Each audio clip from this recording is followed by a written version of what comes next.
ഈ സ്റ്റോറി നിങ്ങൾക്ക് ഇഷ്ടപ്പെട്ടാൽ സബ്സ്ക്രൈബ് ചെയ്യുക. ഫെബ്രുവരി 14 കോളേജിലേക്ക് പോകാനുള്ള ഒരുക്കത്തിലാണ് ആര്യൻ. കുറെ നാളുകൾ സ്വരുക്കൂട്ടി വെച്ച പണം കൊണ്ട് വാങ്ങിയ പുതിയ ഷർട്ട് ധരിച്ച് ആത്മവിശ്വാസത്തോടെ ആ ചെറിയ മുറിയിലെ പൊട്ടിയ കണ്ണാടിയിൽ നോക്കി ആര്യൻ പെറുപെറുത്തു. ഇനി 6 മാസം കൂടി, അതുകൂടി കഴിഞ്ഞ എന്റെ സമയം തെളിയും. പതിവിലും കൂടുതൽ സമയമെടുത്തുള്ള ആര്യന്റെ ഇന്നത്തെ ഒരുക്കം കണ്ട് അക്ഷമനായി നിൽക്കുകയാണ് അവന്റെ കൂട്ടുകാരൻ നീരവ്. നീ എന്താ ഇവിടെ നിന്നിങ്ങനെ പെറുപെറുക്കുന്നേ? വേഗം വാ, ഇപ്പൊ തന്നെ സമയം ഒരുപാട് വൈകി. ആര്യൻ സ്റ്റൈലായി ഒരു ഡാൻസ് മൂവിൽ ബാഗും എടുത്തു വന്ന് നീരവിന്റെ തലമുടി ചകഞ്ഞുകൊണ്ട് പറഞ്ഞു. നമ്മുടെ സമയം വരാറായി. നീ എന്താ പിച്ചുമ്പയും പറയുന്നേ?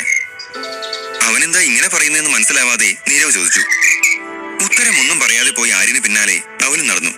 കോളേജിലെ മറ്റു കുട്ടികളിൽ നിന്നും വ്യത്യസ്തനായി അവന്റെ ദാരിദ്ര്യം വിളിച്ചു പറയുന്ന വിധത്തിൽ ഒതുക്കത്തിൽ മുടി ചീകി സാധാരണ വേഷത്തിലാണ് അവൻ എന്നും കോളേജിലേക്ക് പോയിക്കൊണ്ടിരുന്നത്.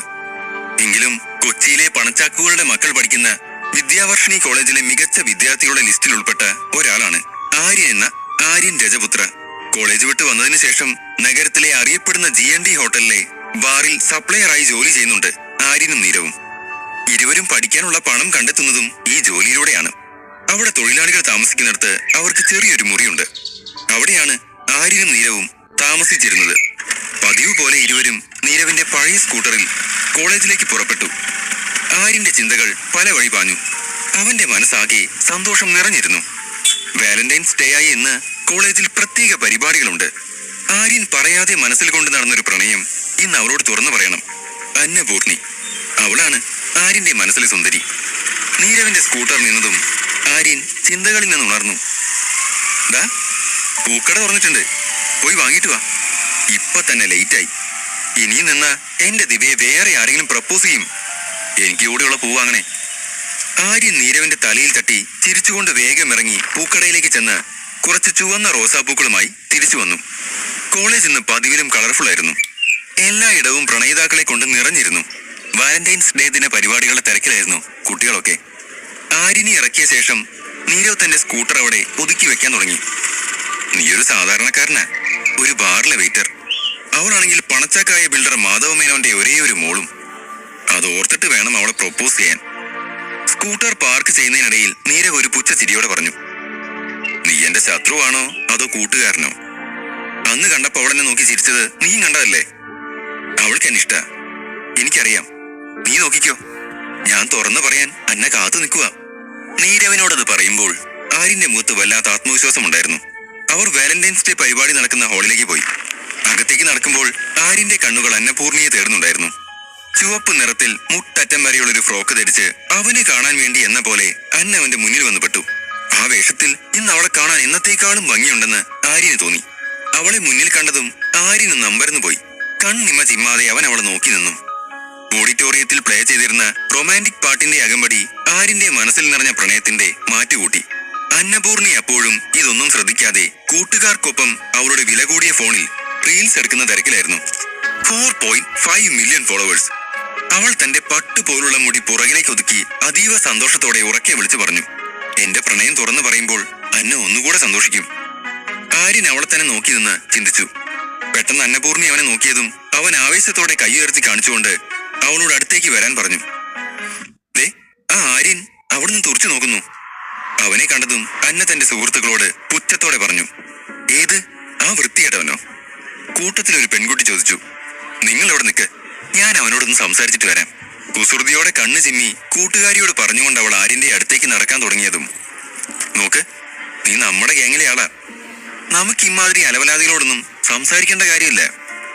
അന്നപൂർണിയെ തടഞ്ഞുകൊണ്ട് കൂട്ടത്തിൽ ഒരുവൾ പറഞ്ഞു. നോക്കടി, അവന്റെ കയ്യിൽ പൂവുണ്ട്. നിന്നെ പ്രപ്പോസ് ചെയ്യാനുള്ള വരവാണെന്നാ തോന്നുന്നേ. എല്ലാവരും ഇന്ന് സ്റ്റൈലിൽ ബ്രാൻഡഡ് ഡ്രസ്സൊക്കെ ഇട്ടാ വന്നത്. അവൻ മാത്രം ഏതോ ചീപ്പ് ഷർട്ടും ഇട്ട് ജാംബവാന്റെ കാലത്തെ ഫാഷനിൽ വന്നിരിക്കുന്നു. മറ്റൊരു പെൺകുട്ടി പരിഹാസത്തോടെ പറഞ്ഞു. ഇത് കേട്ട് അവിടെ കൂട്ടത്തിരി മുഴങ്ങി. സമയം പോകും തോറും പേടി കാരണം ആര്യന്റെ തൊണ്ട വരണ്ടു. അവൻ അന്നപൂർണയെ തന്നെ നോക്കിക്കൊണ്ടിരിക്കുകയാണ്. ദേ, അവൻ നിന്നെ പ്രതീക്ഷിച്ച് നിൽക്കുവാണ്. അഥവാ നീ ഇപ്പൊ അങ്ങോട്ട് പോയില്ലെങ്കിലും നിന്നെ അത്രേ ഇഷ്ട. പൊന്നുപോലെ നോക്കിക്കോളാം എന്നൊക്കെ പറഞ്ഞ് ഒലിപ്പിച്ചുകൊണ്ട് പിറകെ വരും. അന്നപൂർണിക്കൊപ്പമുള്ള കൂട്ടുകാരി പറഞ്ഞതും എല്ലാവരും വീണ്ടും പൊട്ടിച്ചിരിച്ചു. ഒന്ന് നിഗൂഢമായി ചിരിച്ചുകൊണ്ട് അന്നപൂർണി ആര്യന്റെ അടുത്തേക്ക് ചെന്നു. അവൾ അടുത്തേക്ക് വരും തോറും ആര്യന്റെ ഹൃദയമിടിപ്പ് വേഗത്തിലായി. അവളിൽ നിന്ന് വരുന്ന പൂക്കളുടെ സുഗന്ധം അവളെ മാകെ പരന്നു. എന്തിനാ നീ എന്നെ വിളിച്ചേ? വന്ന പാടെ അന്നപൂർണി ചോദിച്ചു. നീ ഇങ്ങനെ എടുത്തടിച്ച പോലെ ചോദിച്ചാ ഞാൻ എങ്ങനെ പറയും? അവൻ വിറയലോടെ പറഞ്ഞു. എന്ത്? പറഞ്ഞത് ഇഷ്ടപ്പെട്ടില്ലെന്ന വണ്ണം അവൾ പുരികം ചുളിച്ചുകൊണ്ട് ചോദിച്ചു. ആര്യൻ ധൈര്യം സംഭരിച്ചുകൊണ്ട് അവളുടെ കണ്ണിൽ നോക്കി. എന്നിട്ട് മുട്ടുകുത്തി അവൾക്ക് മുന്നിൽ നിന്നു. I love you Annapoorni, I love you so much. കയ്യിലുണ്ടായിരുന്ന പൂവ് അവൾക്ക് നേരെ നീട്ടിക്കൊണ്ട് ആര്യൻ മൃദുവായി പറഞ്ഞു. ഇത് കേട്ടതും അവളുടെ മുഖഭാവം പെട്ടെന്ന് മാറി. അവൾ പാട്ട് നിർത്താൻ കൈ ചൂണ്ടിക്കൊണ്ട് ആവശ്യപ്പെട്ടു. പെട്ടെന്ന് അവിടെ മാകെ നിശബ്ദത പരന്നു. എല്ലാവരുടെയും ശ്രദ്ധ അവളിലേക്കായി. എന്താ നീ പറഞ്ഞേ? കേട്ടില്ല, ഒന്നുകൂടി പറ. തന്റെ നേർക്ക് പൂവ് നീട്ടി നിൽക്കുന്ന ആര്യനെ നോക്കി പരിഹസിച്ചുകൊണ്ട് അന്നപൂർണി പറഞ്ഞു. ആര്യൻ അവിടെ മാകെ ഒന്ന് കണ്ണോടിച്ചു. എല്ലാവരും അവരെ തന്നെ നോക്കി നിൽക്കുകയാണെന്ന് അറിഞ്ഞതും അവനൊന്ന് വിറച്ചു. ഐ ലവ് യു അന്നപൂർണി, എനിക്കിതിനെ ഭയങ്കര ഇഷ്ടമാണ്. നിനക്ക് വിശ്വാസം വരുന്നില്ലേ? അവൻ അവളെ തന്നെ ഉറ്റുനോക്കിക്കൊണ്ട് ചോദിച്ചതും അവൾ പരിഹാസത്തോടെ വീണ്ടും പറഞ്ഞു. നീ എന്താ പറഞ്ഞെന്ന് ഇവിടെ ആരും കേട്ടില്ല, ഒന്നുകൂടെ പറ. I love you Annapoorni, love you so much. അവിടെ കൂടിയിരിക്കുന്നവരത്രയും കേൾക്കുമാർ ഉച്ചത്തിൽ ആവേശത്തോടെ അവൻ അലറി വിളിച്ചു. അന്നപൂർണി ചിരിച്ചുകൊണ്ട് അവന്റെ കയ്യിൽ നിന്ന് ആ പൂവ് വാങ്ങി. ആ നിമിഷം ആര്യന്റെ മുഖത്തൊരു പുഞ്ചിരി വിരിഞ്ഞു. കണ്ണുകളിൽ സ്നേഹം നിറഞ്ഞു. അവൻ എഴുന്നേറ്റതും ഒരു നിമിഷം പോലും വൈകാതെ അവൾ ആ പൂവിനെ കൈക്കുള്ളിൽ ഞെരിച്ച ശേഷം വലിച്ചെറിഞ്ഞു. എന്താണ് നടക്കുന്നതെന്ന് ആര്യനൊരു ഊഹവുമില്ലായിരുന്നു. അവൻ അമ്പരപ്പോടെ ചുറ്റുമൊന്ന് നോക്കി. നീയൊരു പാവം ചെക്കനാണല്ലോ എന്ന് ഓർത്താ ഞാൻ നിന്റെ അടുത്തേക്ക് വന്നേ. എന്നെ പ്രപ്പോസ് ചെയ്യാൻ നിനക്ക് എങ്ങനെ തോന്നി? എന്നെ പറ്റി നീ എന്താ കരുതിയേ? നിന്നെപ്പോലെ ഒരുത്തിനോട് ഞാൻ യെസ് മൂടുമെന്ന് തോന്നുന്നുണ്ടോ? അന്നപൂർണി ആര്യനെ അപമാനിക്കാനായി ഉറക്കെ ചോദിച്ചു. അവളുടെ ഓരോ വാക്കും അവന്റെ നെഞ്ചിൽ തറഞ്ഞു കയറി വേദനിപ്പിച്ചുകൊണ്ടിരുന്നു. ഒരു വാക്കും എതിർത്ത് പറയാനാകാതെ അവൻ തളർന്നു പോയി. അവളിൽ നിന്ന് ഇങ്ങനെയൊരു പ്രതികരണം അവൻ പ്രതീക്ഷിച്ചിരുന്നില്ല. ആര്യന് വല്ലാത്ത വിഷമം തോന്നി. ആ ആൾക്കൂട്ടത്തിൽ അപമാനിതനായി തകർന്നു പോയ ആര്യന്റെ കണ്ണുകൾ ഒരു പിന്തുണയ്ക്ക് വേണ്ടി പല വഴി പാഞ്ഞു. എല്ലാരും കണ്ടില്ലേ, ഇവനെന്നെ പ്രപ്പോസ് ചെയ്യാൻ വന്നേക്കുക. ആര്യനെ ചൂണ്ടിക്കൊണ്ടവൾ ചുറ്റും കൂടി നിന്നവരോട് പറഞ്ഞു. അവൾക്ക് ചുറ്റുമുണ്ടായിരുന്നവരത്രയും ആര്യനെ പരിഹസിക്കാൻ തുടങ്ങി. അപമാനിതനായ ആര്യൻ ആരെയും നോക്കാതെ ഓഡിറ്റോറിയത്തിൽ നിന്നും പുറത്തേക്ക് നടന്നു. അപ്രതീക്ഷിതമായ ഒരു കൂട്ടം ആൺകുട്ടികൾ അവനെ വളഞ്ഞു. പ്രേമമോ? നിനക്കോ? എടാ, നീ നിന്റെ മുഖം എപ്പോഴെങ്കിലും കണ്ണാടിയിൽ നോക്കിയിട്ടുണ്ടോടാ പൊട്ട. അവൻ പ്രേമിക്കാൻ നടക്കുന്നു. അതിലൊരുവൻ ആര്യനെ കളിയാക്കിക്കൊണ്ട് പറഞ്ഞു. അപ്പോഴേക്കും നീരവും അവിടേക്ക് എത്തിയിരുന്നു. ആര്യനെ അവരൊക്കെ ചേർന്ന് കളിയാക്കുന്നത് കണ്ടതും നീരവ് ആ കൂട്ടത്തിന്റെ നടുവിലേക്ക് കടന്നു ചെന്നു. ഓ, നീയും ഉണ്ടോ? നിനക്കൊന്നും നാണമില്ലടാ, തരത്തി പോയി കളിയടാ. നീരവിനെ കൂടി അവർ പരിഹസിച്ചത് ആര്യന് സഹിച്ചില്ല. അവൻ അവരെ ദേഷ്യത്തോടെ നോക്കി. പക്ഷെ ആര്യൻ എന്തെങ്കിലും പറയും മുൻപേ നീരവ് അവനെയും വലിച്ച് പുറത്തേക്ക് നടന്നിരുന്നു. ഇരുവരും പുറത്തെ ഗാർഡനിൽ ചെന്നിരുന്നു. അപമാന ഭാരം കൊണ്ട് ആര്യന്റെ തല കുനിഞ്ഞിരുന്നു. ഞാൻ നിന്നോട് പറഞ്ഞല്ലേ നിനക്ക് അവള് ചേരില്ലെന്ന്? കൂർത്ത നോട്ടത്തോടെ നീരവ് ചോദിച്ചപ്പോഴേക്കും ആര്യൻ പൊട്ടി കരഞ്ഞു പോയിരുന്നു.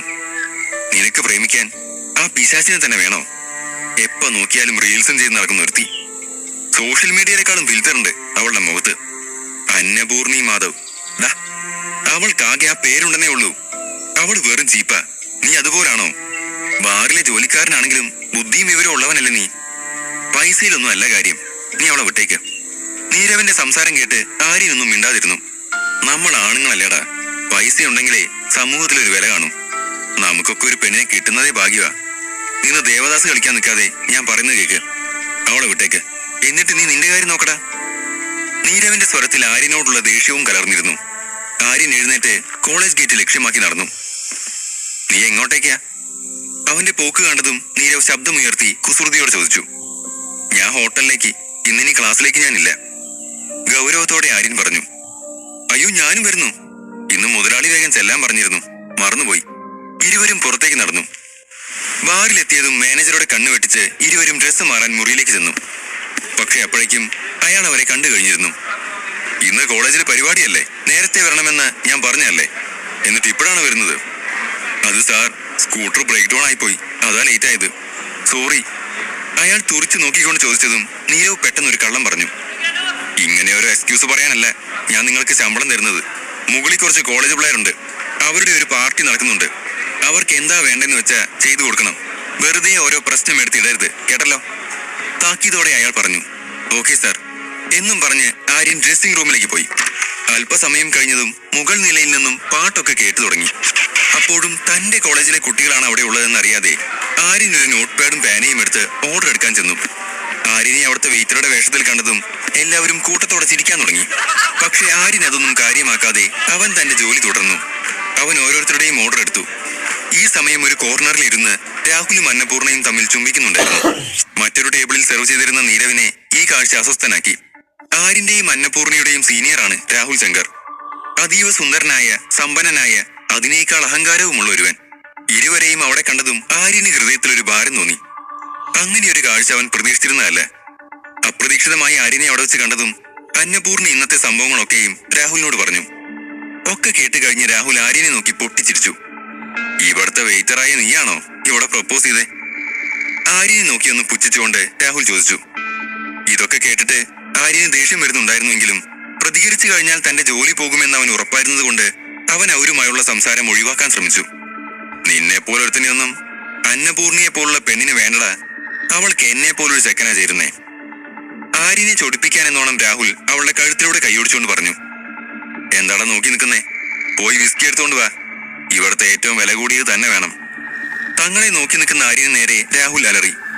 അവിടുന്ന് ഒരു അടി അനങ്ങാൻ താല്പര്യമില്ലാഞ്ഞിട്ട് കൂടി അനുസരണയോടെ തലയാട്ടിക്കൊണ്ട് ആര്യൻ താഴേക്കിറങ്ങി. കൗണ്ടറിലെത്തിയതും മാനേജർ വന്ന് അവനൊരു കത്തുണ്ടെന്ന് പറഞ്ഞ് അത് കൊടുത്തു. കത്ത് വായിക്കാൻ തുടങ്ങിയ ആര്യനെ തടഞ്ഞുകൊണ്ട് മാനേജർ പറഞ്ഞു. ഇപ്പൊ നീ ജോലി ചെയ്യാൻ നോക്ക്, കത്ത് പിന്നെ വായിക്കാം. തനിക്കൊക്കെ ആരാ കത്തയക്കാനെന്ന ചിന്തയായിരുന്നു ആര്യന്. അവൻ ഒരു കയ്യിൽ കത്തും മറുകൈയിൽ വിസ്കി ബോട്ടിലും പിടിച്ചുകൊണ്ട് മുകളിലത്തെ നിലയിലേക്ക് നടന്നു. അപ്പോഴും മുകളിൽ പാട്ടും കൂത്തും തകൃതിയായി നടക്കുന്നുണ്ടായിരുന്നു. ഈ ഇടയായിട്ട് എന്നെ കുറെ പേര് പ്രപ്പോസ് ചെയ്യുന്നുണ്ടെന്ന് ഇപ്പൊ മനസ്സിലായില്ലേ? അന്നപൂർണി രാഹുലിന് അടുത്തേക്ക് ചേർന്നിരുന്നുകൊണ്ട് പറഞ്ഞു. ആ വെയിറ്ററെ ഉദ്ദേശിച്ചാണോ നീ പറഞ്ഞേ? എന്നാ കേട്ടോ, ഈ രാഹുൽ ആരാണെന്ന് ഇന്നവൻ അറിയും.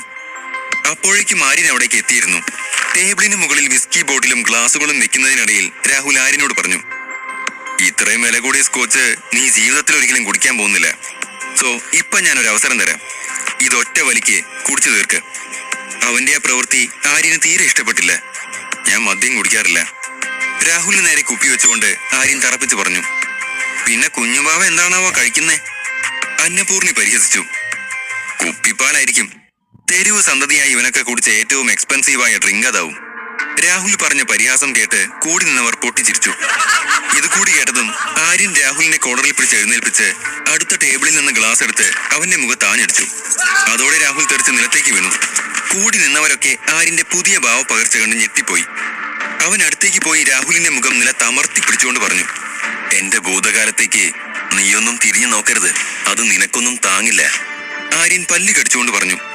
നിന്നെ പോലത്തെ കുറെ എണ്ണത്തിന് ഞാൻ കണ്ടിട്ടുണ്ട്. അതുകൊണ്ട് ഇനി മേലിൽ ഇമ്മാതിരി പരിപാടിയും കൊണ്ട് എന്റെ അടുത്തേക്ക് വന്നേക്കരുത്. ദേഷ്യം കൊണ്ട് വിറച്ച് ആര്യൻ ഭീഷണി സ്വരത്തിൽ പറഞ്ഞതും എല്ലാവരുടെയും കണ്ണ് അവനിലേക്കായി. ഇത്രയും കാലത്തിനിടയ്ക്ക് അവന്റെ ഉറ്റ സുഹൃത്ത് നീരവ് പോലും ആര്യന്റെ ഈ മുഖം കണ്ടിട്ടില്ല. ആര്യന്റെ ഭാവം കണ്ട് ഞെട്ടിത്തെറിച്ച് കരച്ചിലിന്റെ വക്കത്തായിരുന്നു രാഹുൽ. ആര്യൻ താഴേക്ക് വാ. മുകളിലെ ശബ്ദം കേട്ട് കയറി വന്ന മാനേജർ അവനോട് പറഞ്ഞതും എല്ലാം തീർന്നെന്ന മട്ടിൽ നീരവ് തലയിൽ കൈവച്ചു. അപ്പോഴും തുറന്നു വായിക്കാത്ത മാനേജർ കൈമാറിയ കത്ത് ആര്യൻ കയ്യിൽ ചുരുട്ടി പിടിച്ചിരുന്നു. എന്തായിരുന്നു ആര്യന്റെ ഭൂതകാലം? അധ്യായം 2. ബാർ മാനേജറുടെ ശബ്ദം കേട്ടതും രാഹുലിന്റെ കൊളറിൽ നിന്ന് ആര്യൻ കൈ വിടുവിച്ചുകൊണ്ട് തല താഴ്ത്തി നിന്നു. ഞാൻ നിങ്ങളുടെ ബാറിലേക്ക് ഇന്നോ ഇന്നലെ വരാൻ തുടങ്ങിയതല്ലോ. വരുമ്പോഴൊക്കെ ലക്ഷങ്ങൾ വില വരുന്ന സ്കോച്ചും വിസ്കിയും ഒക്കെയല്ലേ ഓർഡർ ചെയ്യുന്നതും. പക്ഷേ നിങ്ങൾ എന്നോട് ചെയ്തതെന്താ? വെറും ഒരു വെയിറ്ററായി ഇവൻ എന്റെ നേരെ കൈ ഓങ്ങുന്നിടത്തോളം എത്തിയില്ലേ? ഞാൻ പോലീസിനെ വിളിക്കും. എല്ലാരും കേസിന്റെ പിന്നാലെ നടക്ക്. രാഹുൽ കോപത്തോടെ വിറച്ചുകൊണ്ട് പോക്കറ്റിൽ നിന്ന് ഫോൺ വലിച്ചെടുത്തു. പോലീസ് എന്ന് കേട്ടതും മാനേജർ ഭയന്നു. സാർ, അവൻ ചെയ്തത് വലിയ തെറ്റാണെന്ന് എനിക്കറിയാം. പക്ഷേ പോലീസിനെ ഒന്നും വിളിക്കരുത് പ്ലീസ്. അവൻ മാപ്പ് പറഞ്ഞോളൂ. ദയനീയമായി പറഞ്ഞുകൊണ്ട് അയാൾ രാഹുലിനെ നോക്കി. അത് കേട്ടതും രാഹുൽ ആര്യനെ നോക്കി ഒന്ന് മുഖം കൂട്ടി ചിരിച്ചു. സാർ, ആര്യൻ തെറ്റൊന്നും ചെയ്തിട്ടില്ല. രാഹുല അവനെ സ്കോച്ച് കുടിക്കാൻ നിർബന്ധിച്ചത്. അങ്ങനെ പ്രശ്നം തുടങ്ങിയേ. നീരവ് ആര്യന് വേണ്ടി സംസാരിച്ചു. നിന്നോട് ചോദിച്ചില്ല. നീ ആരാ ഇവന്റെ വക്കാലത്ത് പിടിക്കാൻ? അവൻ ചെയ്തത് തെറ്റ് തന്നെയാ, വെറുതെ ന്യായീകരിക്കണ്ട. നീരവിനോട് മറുപടി പറഞ്ഞുകൊണ്ട് മാനേജർ ആര്യനിലേക്ക് നോട്ടം വായിച്ചു. മാപ്പ് പറയടാ, ഇല്ലെങ്കിൽ ഇപ്പൊ ഞാൻ നിന്നെ ജോലിയിൽ നിന്ന് പിരിച്ചുവിടും. അലറുന്ന ശബ്ദത്തോടെ അയാൾ ആര്യനോട് ആജ്ഞാപിച്ചു. ഇത് കേട്ട അന്നപൂർണി രാഹുലിനെ നോക്കി പരിഹാസത്തോടെ ചിരിച്ചു. മാനേജർ ആര്യനോട് ദേഷ്യപ്പെട്ടതിന്റെ സന്തോഷം ആ ചിരിയിൽ വ്യക്തമായിരുന്നു. ചെയ്യാത്ത തെറ്റിന് മാപ്പ് പറയാൻ എനിക്ക് പറ്റില്ല. ശ്വാസം ഒന്ന് ആഞ്ഞു വലിച്ചുകൊണ്ട് മറുപടി പറഞ്ഞ ആര്യന്റെ ശബ്ദത്തിന് വല്ലാത്ത കനമുണ്ടായിരുന്നു. ഓക്കെ, ഇനി മുതൽ നീ ഇങ്ങോട്ട് വരണമെന്നില്ല. നിന്നെ ഞാൻ പിരിച്ചുവിട്ടിരിക്കുന്നു. ആര്യന്റെ ഭാവം കണ്ടതും മാനേജർ പരിഹാസപൂർവ്വം പറഞ്ഞു തീർത്തു. ഇത് കേട്ടതും ആര്യനേക്കാൾ ദേഷ്യം വന്നത് നീരവനായിരുന്നു. നീരവ് മറുപടി പറയാൻ തുടങ്ങും മുൻപ് അവന്റെ ശബ്ദത്തെ കീഴടക്കിക്കൊണ്ട് ആര്യൻ മറുപടി പറഞ്ഞു. വലിയ ഉപകാരം, ഞാൻ പോവാണ്. ആര്യന്റെ ഈ മറുപടി കേട്ട് അവനെ അമ്പരപ്പോടെ നോക്കി നിൽക്കുകയായിരുന്നു നീരവ്. ആര്യൻ തന്റെ ടൈ അഴിച്ച് അവിടെ നിന്ന് ഇറങ്ങും മുൻപ് അന്നപൂർണയെയും രാഹുലിനെയും നോക്കി ഒന്ന് പുഞ്ചിരിക്കാനും മറന്നില്ല. അവൻ ഇറങ്ങിയതിന് പിന്നാലെ നീരവും ഇറങ്ങി. ഇത്രയും ഗതികെട്ടവന് എങ്ങനെ ഇത്ര ധൈര്യം വന്നുവെന്ന ചിന്തയായിരുന്നു അവിടെ കൂടിയിരുന്നവരിൽ. മുറിയിലെത്തി സാധനങ്ങൾ പാക്ക് ചെയ്ത് ആര്യൻ തന്റെ ബാഗും എടുത്ത് വിജനമായ റോഡിലൂടെ എങ്ങോട്ടെന്നില്ലാതെ നടന്നു തുടങ്ങി. അവന് പിന്നാലെ നീരവും എത്തി. നീയും പോന്നോ? തനിക്കൊപ്പം കിതച്ചുകൊണ്ട് ഓടിവരുന്ന നീരവിനോട് ആര്യൻ ചോദിച്ചു. നീ എവിടെയുണ്ടോ അവിടെ ഞാനുമുണ്ട്, നൻപണ്ട. തോളിൽ കയറ്റുകൊണ്ട് നീരവ് പറഞ്ഞ മറുപടിയിൽ ആര്യന്റെ മുഖത്തൊരു കുഞ്ഞു ചിരി വിരിഞ്ഞു. നിനക്കാ ജോലി കളയേണ്ട ആവശ്യമില്ലായിരുന്നു. കുറച്ചു നേരത്തെ മൗനത്തിന് ശേഷം സങ്കടത്തോടെ ആര്യൻ പറഞ്ഞു. അത് വിട്, ഇനി എന്താ അടുത്ത പരിപാടി എന്ന് പറ. നീരവിന്റെ ചോദ്യത്തിന് മറുപടി പറയാതെ ആര്യൻ റോഡിന്റെ ഒരു സൈഡിലായിരുന്നു നാളുകൾക്ക് മുൻപേ അയച്ചു വെച്ച തന്റെ രണ്ടാമത്തെ സിം പേഴ്സിൽ നിന്നെടുത്ത് ഫോണിലേക്ക് ഇട്ടു. ഇനി എന്താ ചെയ്യണ്ടേന്ന് ചിന്തിക്കാതെ നീ ഈ നടുറോടി ഫോണിൽ കുത്തി കളിക്കാണോ?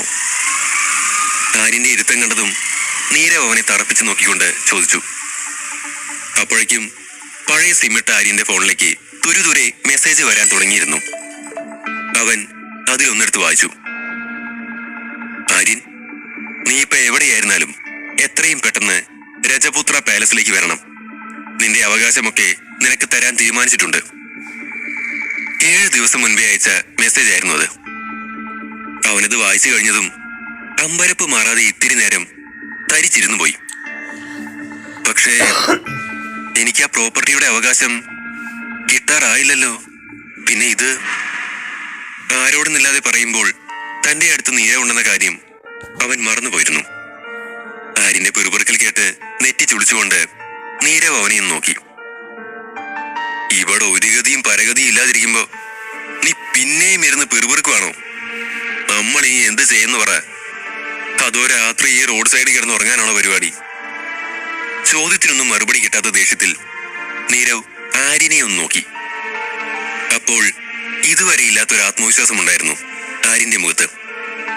പെട്ടെന്ന് അവൻ എഴുന്നേറ്റ് ഒരു ടാക്സിക്ക് കൈകാട്ടി അതിൽ കയറി. കാര്യം മനസ്സിലാവാതെ നീരവും അവനൊപ്പം പാഞ്ഞു കയറി. നീ ഇതെങ്ങോട്ടാ പോകുന്നേ? ടാക്സിയിൽ കയറിയ പാടെ നീരവ് ചോദിച്ചു. ആര്യന്റെ മുഖത്ത് ഒരു നേർത്ത ചിരിയായിരുന്നു മറുപടിയായി ഉണ്ടായിരുന്നത്. നമ്മുടെ സമയം തെളിഞ്ഞടാ. അത്രമാത്രം പറഞ്ഞുകൊണ്ട് ആര്യൻ സീറ്റിലേക്ക് ചാരി കണ്ണുകൾ അടച്ചതും അവന്റെ ഉള്ളിൽ ഭൂതകാലം തിരയടിക്കാൻ തുടങ്ങി. ആര്യന്റെ സംസാരം കേട്ട് ഒന്നും മനസ്സിലാവാതെ നീരവ് തല ചൊറിഞ്ഞിരുന്നു. യഥാർത്ഥത്തിൽ ആർക്കും അറിയാത്തൊരു ഭൂതകാലം ആര്യനുണ്ട്.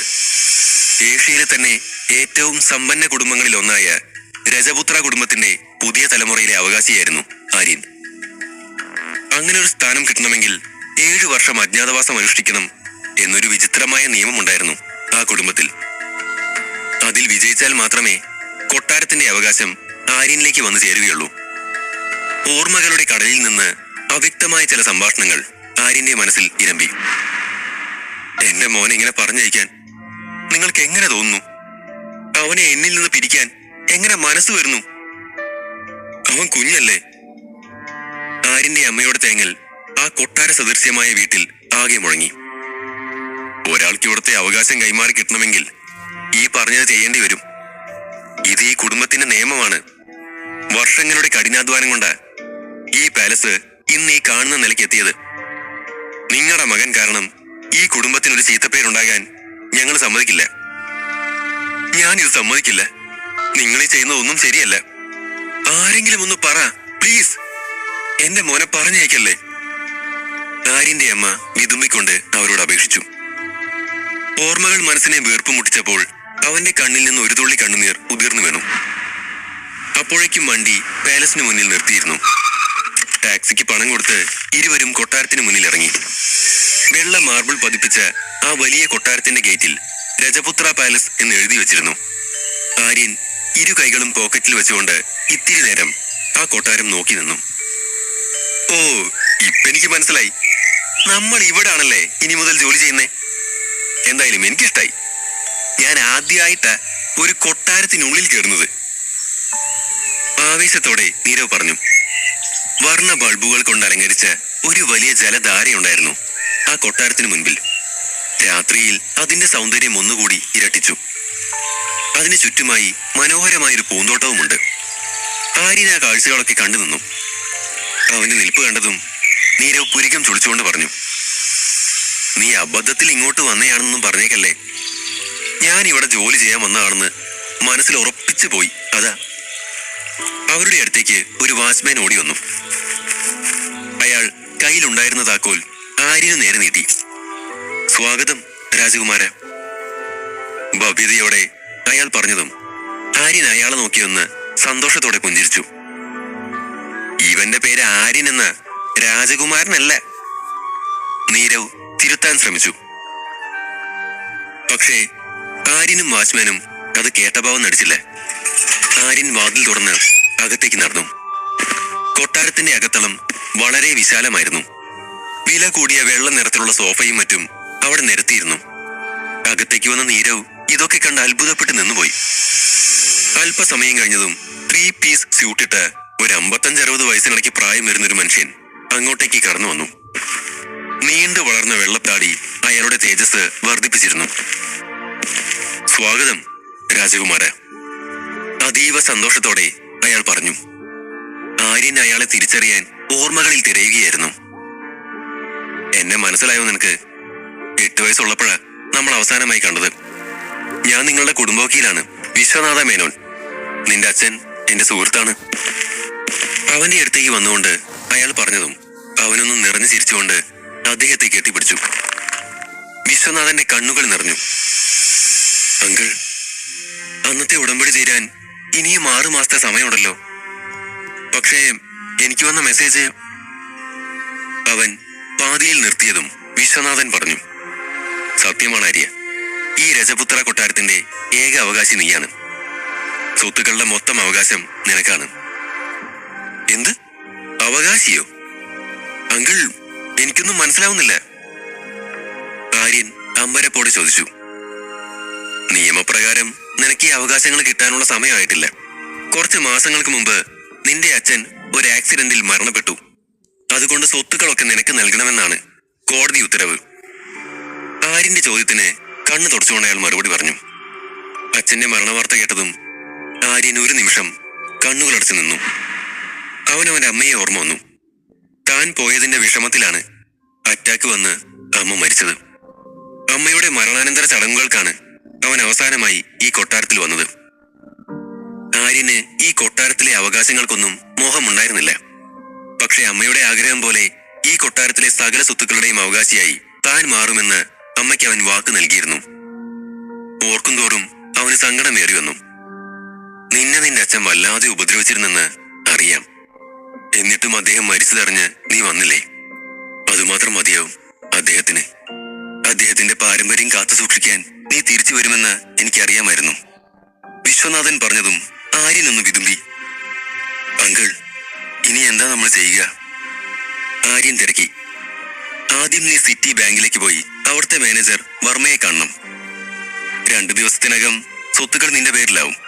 ഇതുവരെ കൂടെ ഉണ്ടുറങ്ങി കഴിഞ്ഞിരുന്ന കൂട്ടുകാരന്റെ യഥാർത്ഥ ജീവിതം നീരവിന് ഇതെല്ലാം വിശ്വസിക്കാൻ കഴിയുന്നതിലും അപ്പുറമായിരുന്നു. അവർ അന്നത്തെ ദിവസം അവിടെ തങ്ങാൻ തീരുമാനിച്ചു. വാച്ച്മാൻ കൊടുത്ത കീ ഉപയോഗിച്ച് അവൻ മുറി തുറന്ന് അകത്തേക്ക് കടന്നു. ആര്യന്റെ മുറി കണ്ടതും നീരവിന്റെ കണ്ണു മിഴിഞ്ഞു. നീ എന്തിനാ ഈ കുഞ്ഞു പിള്ളേരുടെ റൂമിലേക്ക് കൊണ്ടുവന്നേ? നീ ഇവിടുത്തെ രാജാവല്ലേ? റൂം മുഴുവനും കണ്ണോടിച്ചുകൊണ്ട് നീരവ് തിരക്കി. നിനക്കറിയോ, ഇതെന്റെ കുട്ടിക്കാലത്ത് മുറിയാ. കിടക്കയിൽ വിരിച്ച മിനുസമാർന്ന വിരിപ്പിൽ കൈയോടിച്ച് നീരവിനെ നോക്കി ആര്യൻ ഇടർച്ചയോടെ പറഞ്ഞു. ഇത്തിരി നേരം കഴിഞ്ഞിട്ടും മറുപടിയൊന്നും ഇല്ലാതായതും ആര്യൻ ഒന്ന് തിരിഞ്ഞു നോക്കി. ഇട്ട ഷൂ പോലും അഴിക്കാതെ നീര ഉറങ്ങാൻ തുടങ്ങിയിരുന്നു. പിറ്റേന്ന് രാവിലെ 9 മണിയോടെ ഇരുവരും ബാങ്കിലേക്ക് പുറപ്പെട്ടു. ഞങ്ങൾ ബാങ്കിൽ പോയിട്ട് വരാം അങ്കിൾ, വിശ്വനാഥനോട് പറഞ്ഞുകൊണ്ട് ആര്യനും നീരവും ഇറങ്ങാൻ തുടങ്ങി. പോയി വാ, അയാൾ അവന്റെ തലയിൽ കൈവച്ചുകൊണ്ട് വാത്സല്യത്തോടെ പറഞ്ഞതും നീരവും ആര്യനും പുറത്തേക്ക് നടന്നു.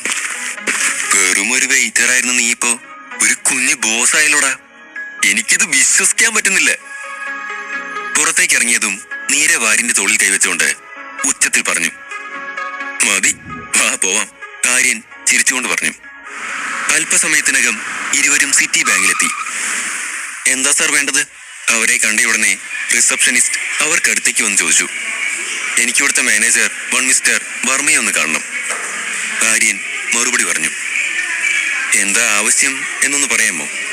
അവന്റെ മറുപടി കേട്ടതും കമ്പ്യൂട്ടറിൽ എന്തോ തിരഞ്ഞുകൊണ്ട് അവർ തിരക്കി. രജപുത്ര കൊട്ടാരത്തിന്റെ പ്രോപ്പർട്ടീസ് എന്റെ പേരിലേക്ക് ആക്കാൻ വേണ്ടിയാ. നിങ്ങൾ എന്താ ആളെ കളിയാക്കുവാണോ? ചുണ്ടുകൂട്ടി ചോദിച്ചുകൊണ്ട് റിസപ്ഷനിസ്റ്റ് ചിരിച്ചു. പ്ലീസ്, വെറുതെ സമയം കളയരുത്, ഇത്തിരി അത്യാവശ്യമുള്ള കാര്യമായത്, അവൻ അപേക്ഷാഭാവത്തിൽ പറഞ്ഞു. നിങ്ങളെന്താ എന്നെ പറ്റിക്കാൻ നോക്കുവാണോ? രജപുത്ര കൊട്ടാരത്തെ പറ്റി നിങ്ങൾക്ക് എന്തേലും അറിയോ? അവർ ആര്യനെ നേരെ ശോഭിച്ചു. അപ്പോഴേക്കും ടേബിളിലെ ഫോൺ ബെല്ലടിച്ചു. റിസപ്ഷനിസ്റ്റ് കോൾ അറ്റൻഡ് ചെയ്തതും മറുപുറത്തു നിന്ന് മാനേജറിന്റെ ശബ്ദം ഉയർന്നു. ആര്യൻ രജപുത്ര ഇപ്പൊ എന്നെ കാണാൻ ഇങ്ങോട്ടേക്ക് വരും. വിശ്വനാഥ മേനോൻ വിളിച്ചു പറഞ്ഞതാ, അദ്ദേഹം വന്നാലുടനെ എന്നെ അറിയിക്കണം. പറഞ്ഞ് അവസാനിപ്പിച്ച് മാനേജർ കോൾ കട്ട് ചെയ്തു. എന്താ നിങ്ങളുടെ പേര്? പതിഞ്ഞ സ്വരത്തിൽ റിസപ്ഷനിസ്റ്റ് ചോദിച്ചു. ആര്യൻ രജപുത്ര. നിങ്ങളുടെ പേരെന്താ? ആര്യൻ ഉറച്ച ശബ്ദത്തിൽ പറഞ്ഞതും അവൾ ഒന്ന് സംശയിച്ചുകൊണ്ട് ഒരു ദീർഘനിശ്വാസം എടുത്ത് സ്വർണ എന്ന് തന്റെ പേര് പറഞ്ഞു. എന്നിട്ട് വന്നതാണോ? സ്വർണ ചോദിച്ചു. ആര്യൻ അതേന്ന് തലയാട്ടി. അതുകൂടായതും സ്വർണയുടെ ഭാവം മാറി. അവൾ ഒരു കപട പുഞ്ചിരിയോടെ ആര്യന് നേർക്ക് തിരിഞ്ഞു. വരൂ സാർ, പറഞ്ഞുകൊണ്ട് അവൾ മാനേജറുടെ ക്യാബിന്റെ വാതിൽ പാതി തുറന്നു. സാർ, ആര്യൻ രജപുത്ര വന്നിട്ടുണ്ട്. ആര്യന്റെ പേര് കേട്ടതും മാനേജർ സീറ്റിൽ നിന്ന് ചാടി എഴുന്നേറ്റു. അദ്ദേഹം വന്നാൽ അപ്പൊ തന്നെ എന്നെ അറിയിക്കണമെന്ന് ഞാൻ പറഞ്ഞതല്ലേ, ഞാൻ വരില്ലേ അയാളെ സ്വീകരിക്കാൻ? തുറിച്ച നോട്ടത്തോടെ അയാൾ സ്വർണയ്ക്ക് നേരെ കയർത്തു. വരൂ സാർ, ഇരിക്കി. ആര്യനെ കണ്ടതും മാനേജർ സീറ്റ് ചൂണ്ടി ബഹുമാനത്തോടെ പറഞ്ഞു. അപ്പോഴും സ്വർണ അപമാന ഭീതിയിൽ തല താഴ്ത്തി നിൽപ്പായിരുന്നു. നീ ഇങ്ങനെ കുന്തം പോലെ ഇവിടെ നിൽക്കുന്ന എന്തിനാ? പോയി സാറിന് നല്ലൊരു ചായ കൊണ്ടുവാ, സ്വർണയെ നോക്കി മാനേജർ കൽപ്പിച്ചു. അയാളുടെ ആജ്ഞയനുസരിച്ച് പോകുന്നതിനിടയിൽ സ്വർണ ആര്യനെ നോക്കിയെങ്കിലും അവനത് കണ്ട ഭാവം നടിച്ചില്ല. സോറി ആര്യൻ, എനിക്ക് നിങ്ങളെ മനസ്സിലായില്ല, അതാ ഞാൻ. ദയനീയമായി പറഞ്ഞതും ആര്യൻ അവളെ ഒന്ന് നോക്കി മറുപടി പറയാതെ കസേരയിൽ ചെന്നിരുന്നു. സ്വർണയുടെ പെട്ടെന്നുള്ള മാറ്റത്തിൽ അമ്പരന്നുകൊണ്ട് നീരവും ആര്യനൊപ്പം ചെന്നിരുന്നു.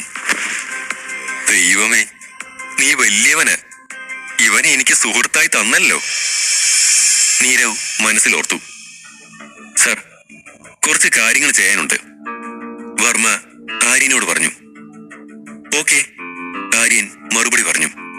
അത് കഴിഞ്ഞതും വർമ്മ ആര്യയെ ഫോണിൽ വിളിച്ചുകൊണ്ട് ആര്യന്റെ റെറ്റിനയും ഫിംഗർ പ്രിന്റും പരിശോധിക്കണമെന്ന് ആവശ്യപ്പെട്ടു. സോറി സാർ, സാറിന് എന്തെങ്കിലും ബുദ്ധിമുട്ടുണ്ടായെങ്കിൽ സോറി, ഇവിടുത്തെ റൂൾ അങ്ങനെയാണ്. ഫോൺ കട്ട് ചെയ്ത് അയാൾ ആര്യനെ നോക്കി ഒന്ന് പുഞ്ചിരിച്ച ശേഷം പറഞ്ഞു. സംസാരത്തിനിടയിൽ തന്നെ സ്വർണ അവരിരുവർക്കുമുള്ള ചായയുമായി വന്നു. തന്നെ പറ്റി ആര്യൻ മാനേജറോട് പരാതി പറഞ്ഞു കാണുമെന്നോർത്ത് അവൾക്ക് പേടിയുണ്ടായിരുന്നു. അവളുടെ കൈകൾ വിറയ്ക്കുന്നുണ്ടായിരുന്നു. നെറ്റിയിലും ചുണ്ടിലും വിയർപ്പ് തുള്ളികൾ വീണിരുന്നു. പക്ഷേ അവളെ കണ്ടയുടനെ ആര്യന്റെ മുഖത്തൊരു ചിരി വിരിഞ്ഞതും ടേബിളിൽ വെക്കാൻ പോയ ചായക്കപ്പ് സ്വർണയുടെ കയ്യിൽ നിന്നും തട്ടിത്തടഞ്ഞ് ആര്യന്റെ ദേഹത്തേക്ക് വീണു. ചൂട് ചായ ദേഹത്ത് വീണതും അവൻ പിടഞ്ഞെഴുന്നേറ്റു. നീ എന്താ പൊട്ടം കളിക്കുവാണോ? നിന്നെ ഏൽപ്പിച്ച പണിയൊന്നും നിനക്ക് വൃത്തിക്ക് ചെയ്യാൻ അറിയില്ലേ? മാനേജർ അവളെ രൂക്ഷമായി നോക്കിക്കൊണ്ട് ചോദിച്ചതും സ്വർണയുടെ കണ്ണുകൾ നിറഞ്ഞു. ചൂട് ചായ ദേഹത്ത് വീണത് കാരണം ആര്യന് തോൾ ഭാഗത്ത് നല്ല പൊള്ളലേറ്റിരുന്നു. മാനേജർ അപ്പോഴും സ്വർണയെ വഴക്ക് പറയുന്ന തിരക്കിലായിരുന്നു. ആര്യൻ എന്തെങ്കിലും പറയാൻ അവസരം ലഭിക്കും മുൻപേ 2-3 ആളുകൾ ക്യാബിനിലേക്ക് കടന്നു വന്ന് അവന്റെ റെറ്റിനയും വിരലടയാളവും പരിശോധിക്കാൻ തുടങ്ങി. മാനേജർ സ്വർണയോട് പുറത്തേക്ക് പോകാൻ ആവശ്യപ്പെട്ടു. പരിശോധനയൊക്കെ തീർന്നതും മാനേജർ ആര്യനെ നോക്കി. സർ, 3 മണിക്കൂറിനുള്ളിൽ പ്രോപ്പർട്ടിയൊക്കെ നിങ്ങളുടെ പേരിലാവും. അത് കേട്ടതും ആര്യൻ കസാരയിൽ നിന്ന് എഴുന്നേറ്റ് അദ്ദേഹത്തിന് നന്ദിയും പറഞ്ഞ് പോകാനിറങ്ങി. പുറത്തിറങ്ങിയതും സ്വർണ്ണയുണ്ടായിരുന്നു അവിടെ. അവനെ കണ്ടതും അവൾ അടുത്തേക്ക് വന്നു. ഞാൻ കാരണം കുറെ പ്രശ്നങ്ങളുണ്ടായല്ലേ, സോറി സാർ. അവളുടെ സംസാരത്തിന് മറുപടി പറയാതെ ആര്യനും നീരവും അവളെ കടന്നുപോയി. ഇരുവരും പുറത്തേക്കിറങ്ങിയ അതേ നിമിഷം ഒരു ലക്ഷറി കാർ അവർക്ക് മുന്നിൽ നിർത്തി. അതിൽ നിന്ന് രാഹുൽ ഇറങ്ങി വന്നു. അവൻ ആര്യനെ ഒന്ന് ചുഴിഞ്ഞു നോക്കി. ആഹാ, ഇതാര് വെയിറ്ററോ? ബാങ്കിന്റെ മുന്നിൽ ആരെ കാത്തു നിൽക്കുക? എന്തായാലും നിനക്കിപ്പോ നല്ല സമയമാടാ.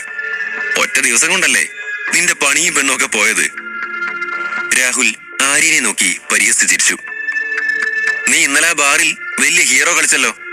ധൈര്യമുണ്ടെങ്കിൽ ഇന്ന് രാത്രി 9 മണിക്ക് മാളിലേക്ക് വാ. നീ എന്നെ അവിടെ ഗെയിമിൽ തോപ്പിച്ച എല്ലാവരുടെയും മുന്നിൽ വെച്ച് അന്നപൂർണി നിന്റെ പ്രപ്പോസൽ സ്വീകരിക്കും. അവൾ നിന്നെ കിസ് ചെയ്യും. പറ്റിനുണ്ടോ? രാഹുലിന്റെ വെല്ലുവിളി കേട്ടതും ആര്യൻ ഒന്ന് ചിരിച്ചു. ഓ, ഇപ്പോഴേ പേടിച്ചോ? രാഹുൽ കളിയാക്കി ചിരിച്ചു. നിന്റെ കണ്ടീഷൻ എന്താന്ന് പറയടാ, ആര്യൻ ഉറച്ച ശബ്ദത്തിൽ പറഞ്ഞു. എന്റെ കണ്ടീഷൻ നീ അവിടെ വരുമ്പോ അറിയിക്കാം. അഥവാ നീ വന്നില്ലേൽ നീ ഒരു തോൽവിയാണെന്ന് ഞാനങ്ങ് ഉറപ്പിക്കും. രാഹുൽ ആര്യനെ നോക്കി പറഞ്ഞു. അതുകൂടി കേട്ടതും ആര്യൻ തന്നെ കൈയൊന്നും മടക്കി നിവർത്തി. ശേഷം തുടർന്നു. ഞാൻ ആരാന്നും എന്താന്നും ഇന്ന് 9 മണിക്ക് നീ അറിയും. കാത്തിരുന്നോ? ആര്യൻ ഒരു പുച്ഛത്തോടെ രാഹുലിനെ നോക്കി ചിരിച്ചു. 3. ബാങ്കിന് മുൻപിലെത്തിയ രാഹുൽ ആര്യനെ വെല്ലുവിളിച്ച ശേഷം തന്റെ കാറുമായി വേഗത്തിലകന്നുപോയി. ആ കാർ പോയ ശേഷം ഉയർന്ന പൊടി ശ്വസിച്ച് നീരവ് ചുമയ്ക്കാൻ തുടങ്ങി. നീ എന്താടാ അവനോട് സത്യങ്ങളൊന്നും പറയാഞ്ഞേ? അവന്റെ പോക്കും നോക്കി നീരവ് ആര്യനോട് ചോദിച്ചു. അവൻ എന്ത് ചെയ്താലും അതുപോലെ തിരിച്ചു പണിയെടുക്കാൻ നമുക്കറിയാലോ. അവൻ അതൊന്ന് അറിഞ്ഞു വെച്ചോട്ടെ. വളർന്നിറങ്ങിയ മുടി പിന്നിലേക്ക് ഒതുക്കി ചിരിച്ചുകൊണ്ടായിരുന്നു ആര്യന്റെ മറുപടി. ആര്യൻ പറഞ്ഞൊന്നും മനസ്സിലായില്ലെന്ന വണ്ണം നീരവ് ഉറ്റുനോക്കി. ആര്യൻ ഒരു ടാക്സിക്ക് കൈകാട്ടി നിർത്താൻ ആവശ്യപ്പെട്ടു. ഇരുവരും രജപുത്ര കൊട്ടാരത്തിലേക്ക് തിരിച്ചു. അവരവിടെ എത്തിയപ്പോൾ വിശ്വനാഥൻ അങ്കിൾ വേറെ ചില ആൾക്കാർക്കൊപ്പം ലിവിംഗ് റൂമിൽ ഇരിക്കുന്നുണ്ടായിരുന്നു. ആര്യനെ കണ്ടതും അയാൾ അവിടെ നിന്ന് എഴുന്നേറ്റു. വാര്യ എന്ന് പറഞ്ഞുകൊണ്ട് അവനെ നോക്കി പുഞ്ചിരിച്ചു. അത് കേട്ടതും അവിടെ ഉണ്ടായിരുന്ന ബാക്കി ആളുകളും കണ്ണുയർത്തിയെന്ന് നോക്കിയ ശേഷം അവരും എഴുന്നേറ്റു. ദാ ഉദ്യോഗസ്ഥരൊക്കെ വന്നിട്ടുണ്ട്. അവർക്ക് ഡോക്യുമെന്റ്സിൽ നിന്റെ ഒപ്പ് വേണം. അവിടെ കൂടിയിരുന്നവരെ ചൂണ്ടി വിശ്വനാഥൻ പറഞ്ഞു. ഉദ്യോഗസ്ഥരൊക്കെ ആര്യന്റെയും നീരവിന്റെയും വേഷം കണ്ട് അന്തിച്ചു നിൽപ്പായിരുന്നു. അവരുടെ ബോസായ ആര്യൻ രജപുത്ര തന്നെയാണിതെന്ന് അവർക്ക് വിശ്വസിക്കാനേ കഴിഞ്ഞില്ല. നിങ്ങൾ പുറത്തൊക്കെ പോയി വന്നതല്ലേ, ക്ഷീണം കാണും. ഒന്ന് റെസ്റ്റ് എടുക്ക്. ഈ ഡോക്യുമെന്റ്സ് ഒക്കെ ഞാൻ റൂമിലേക്ക് എത്തിച്ചേക്കാം. സാഹചര്യം മനസ്സിലാക്കിക്കൊണ്ട് വിശ്വനാഥൻ പറഞ്ഞതും അത് അനുസരിച്ചെന്ന മട്ടിൽ നീരവും ആര്യനും മുറിയിലേക്ക് പോയി. അവിടുന്ന് ഇരുവരും നേരെ ചെന്നത് ഇടനാഴിയിലേക്കാണ്. അവിടെ രജപുത്ര കുടുംബത്തിന്റെ ഒരു വലിയ ഫോട്ടോ ഉണ്ടായിരുന്നു. പക്ഷെ അതിൽ ഒരു മൂല മാത്രം ഒഴിഞ്ഞു കിടക്കുന്നത് ശ്രദ്ധയിൽപ്പെട്ടതും ആര്യൻ അവിടെ ഇത്തിരി നേരം നോക്കി നിന്നു. എന്താടാ നീ എന്ത് ഇവിടെ നിൽക്കുന്നേ? ആര്യന്റെ തോളിൽ കൈവച്ചുകൊണ്ട് നീരവ് തിരക്കി. അപ്പോഴാണ് അതിൽ ആര്യന്റെ ചിത്രം മാത്രമില്ലെന്ന കാര്യം നീരവിന്റെ ശ്രദ്ധയിൽപ്പെട്ടത്. ആര്യൻ അത് കണ്ടിട്ടും ഒന്നും മിണ്ടാതെ തന്റെ മുറിയിലേക്ക് ചെന്നു. നീരവും അവനൊപ്പം പോയി. മുറിയിലെത്തിയ പാടെ നീരവ് അവന്റെ പേഴ്സ് എടുത്തു. അതിൽ നീരവും ആര്യനും ഒന്നിച്ചുള്ള ഒരു ഫോട്ടോ ഉണ്ടായിരുന്നു. അതിൽ നിന്നും ആര്യന്റെ ഫോട്ടോ കീറിയെടുത്ത് ആ ഫാമിലി ഫോട്ടോയുടെ ഒഴിഞ്ഞ ഭാഗത്ത് ഒട്ടിച്ചു ചേർത്തു. ഇപ്പോഴാ ഈ ഫാമിലി ഫോട്ടോ അടിപൊളിയായത് എന്ന് സ്വയം പറഞ്ഞ് സന്തോഷത്തോടെ നീരവ് മുറിയിലേക്ക് മടങ്ങി. മുറിയിൽ ഒരു വലിയ കട്ടിലുണ്ടായിരുന്നു. ജനാലകളിൽ പുതിയ മോഡൽ കർട്ടനുകൾ തൂക്കിയിരുന്നു. ചുമരിൽ പതിപ്പിച്ച ചിത്രങ്ങൾ മുറിയുടെ ഭംഗി ഇരട്ടിയാക്കി. ആഹാ, അടിപൊളി! ഇങ്ങനെയൊക്കെ ഒരു ഭാഗ്യം എന്റെ ജീവിതത്തിൽ ഉണ്ടാവുമെന്ന് ഞാൻ കരുതിയതേയല്ല പറഞ്ഞുകൊണ്ട് നീരവ് തന്റെ 2 കൈ മിരിച്ച് ആ കിടക്കയിൽ അമർന്നു കിടന്നു. നമുക്കൊരുപാട് കാര്യങ്ങൾ ഇനിയും ചെയ്യാനുണ്ട്. നീരവിനെ നോക്കി ചിരിച്ചുകൊണ്ട് ആര്യൻ പറഞ്ഞു. ഞാൻ നിന്റെ ബെസ്റ്റ് ഫ്രണ്ട് അല്ലേ? പിന്നെന്താ ഇത്ര വർഷമായിട്ടും എന്നോട് ഈ സത്യങ്ങളൊന്നും പറയാഞ്ഞേ? ആര്യനെ നോക്കി ഒരിക്കലും ചുളിച്ചുകൊണ്ട് നീരവ് ചോദിച്ചു. എനിക്ക് എന്ത് ചെയ്യാൻ പറ്റും? ഈ സത്യമൊന്നും ആരോടും പറയാൻ കഴിയില്ലായിരുന്നു. നിയമം അങ്ങനെ പോയില്ലേ?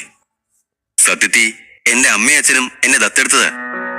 എന്നെ ഇവരുടെ കുടുംബത്തിലെ അംഗമായി കണക്കാക്കണമെങ്കിൽ കുറച്ചു വർഷം ഞാൻ അജ്ഞാതവാസം അനുഷ്ഠിക്കണമെന്നും തിരിച്ചു വരുമ്പോ എന്റെ കയ്യിൽ വിദ്യാഭ്യാസം നേടിയെന്ന് തെളിയിക്കുന്ന സർട്ടിഫിക്കറ്റ് വേണമെന്നും അച്ഛനൊരു കണ്ടീഷൻ വെച്ചു. ഈ നിബന്ധന ഞാൻ ലംഘിച്ച പിന്നെ ഒരിക്കലും എനിക്ക് ഈ അവകാശങ്ങൾ കിട്ടില്ലെന്നും പറഞ്ഞു. അമ്മ മരിച്ചപ്പോ ഞാൻ കരുതിയതാ ഇങ്ങോട്ടേക്ക് വരണ്ടെന്നും ഇവിടുത്തെ സ്വത്തിനും പണത്തിനും ഒന്നും അവകാശിയാവണ്ടെന്നും. പക്ഷേ ഇപ്പൊ ഇവിടെയുള്ളവരുടെ സ്നേഹം കാണുമ്പോ ഇവിടേക്ക് തന്നെ തിരിച്ചു കൊണ്ടുവരാന് അന്ന് അങ്ങനെയൊക്കെ സംഭവിച്ചതെന്ന് തോന്നിപ്പോന്നു. അതുകൊണ്ട് ഞാൻ ആരോടും സത്യം പറയാഞ്ഞത്. പറഞ്ഞു തീർത്തതും അവനൊന്ന് നീട്ടി ശ്വാസം എടുത്തു. അപ്പോഴൊക്കെയും നീരവാര്യനെ ശ്രദ്ധയോടെ കേട്ടിരിക്കുകയായിരുന്നു. ഇതൊക്കെ വിട്. സത്യം അറിയുമ്പോ അന്നപൂർണിയുടെ പെരുമാറ്റം എന്താവെന്ന് വല്ല ഊഹമുണ്ടോ? ഈ ചോദ്യം ചോദിച്ചുകൊണ്ട് നീരവാര്യന്റെ ഭാവങ്ങൾ അളക്കാൻ ശ്രമിച്ചെങ്കിലും ആര്യനിൽ ഭാവമാറ്റം ഏതുമില്ലായിരുന്നു. ആര്യൻ മുറിയുടെ വലിയ ജനലുകൾ തുറന്നിട്ട് പുറത്തേക്ക് നോക്കി. അവിടെ നിന്ന് നോക്കിയാൽ ഏകദേശം നഗരത്തിന്റെ മുഴുവൻ ഭാഗവും കാണാം. പിന്നെ ഒരു സംസാരത്തിന് മുതിരാതെ നീരവ് കുളിക്കാൻ കയറി. അപ്പോഴേക്കും ആര്യൻ ചായ മറിഞ്ഞ് ഷർട്ട് അടിച്ചു മാറ്റി. ലോകത്തെ എന്തൊക്കെ തരം മനുഷ്യരാ! ഷർട്ടിലെ ചായക്കറയിലേക്ക് നോട്ടം പായിച്ച് അവൻ ഓർത്തു. കുറച്ചു സമയം കഴിഞ്ഞതും നീരവ് കുളി കഴിഞ്ഞിറങ്ങി. ഞാനിവിടെ നിൽക്കില്ല കേട്ടോ, നനഞ്ഞ മുടി തുടച്ചുകൊണ്ട് നീരവ് പറഞ്ഞു. അത് കേട്ടതും ആര്യൻ അവനെ ഒന്ന് ചോദ്യഭാവത്തിൽ നോക്കി. ഇവിടത്തെ കുളിമുറി നമ്മുടെ ബാറിനേക്കാൾ വലുത്. എങ്ങാനും ഒരു സോപ്പ് താഴെ പോയ കണ്ടുപിടിക്കാൻ മനുഷ്യൻ പാടുപെടും. മാത്രമല്ല എല്ലായിടത്തും കണ്ണാടിയാ. കുളിക്കും ആരട കണ്ണാടി നോക്കുക, നീ പറ. നീരവന്റെ പറച്ചിൽ കേട്ടതും ആര്യൻ പൊട്ടിച്ചിരിച്ചുപോയി. സമയം രാത്രി 7 മണിയായി. നീരവും ആര്യനും പുറത്തേക്ക് പോകാനിറങ്ങി. കാറ് മുന്നോട്ടെടുത്തതും ഗേറ്റിൽ ആരുടെയോ നിഴലനക്കം കണ്ടു. ആര്യൻ കാർ പിന്നോട്ടെടുക്കാൻ ഡ്രൈവറോട് ആവശ്യപ്പെട്ടു. ഒരു പെൺകുട്ടി അവിടെ നിൽക്കുന്നത് കണ്ട് ആര്യൻ അവളെ നോക്കി.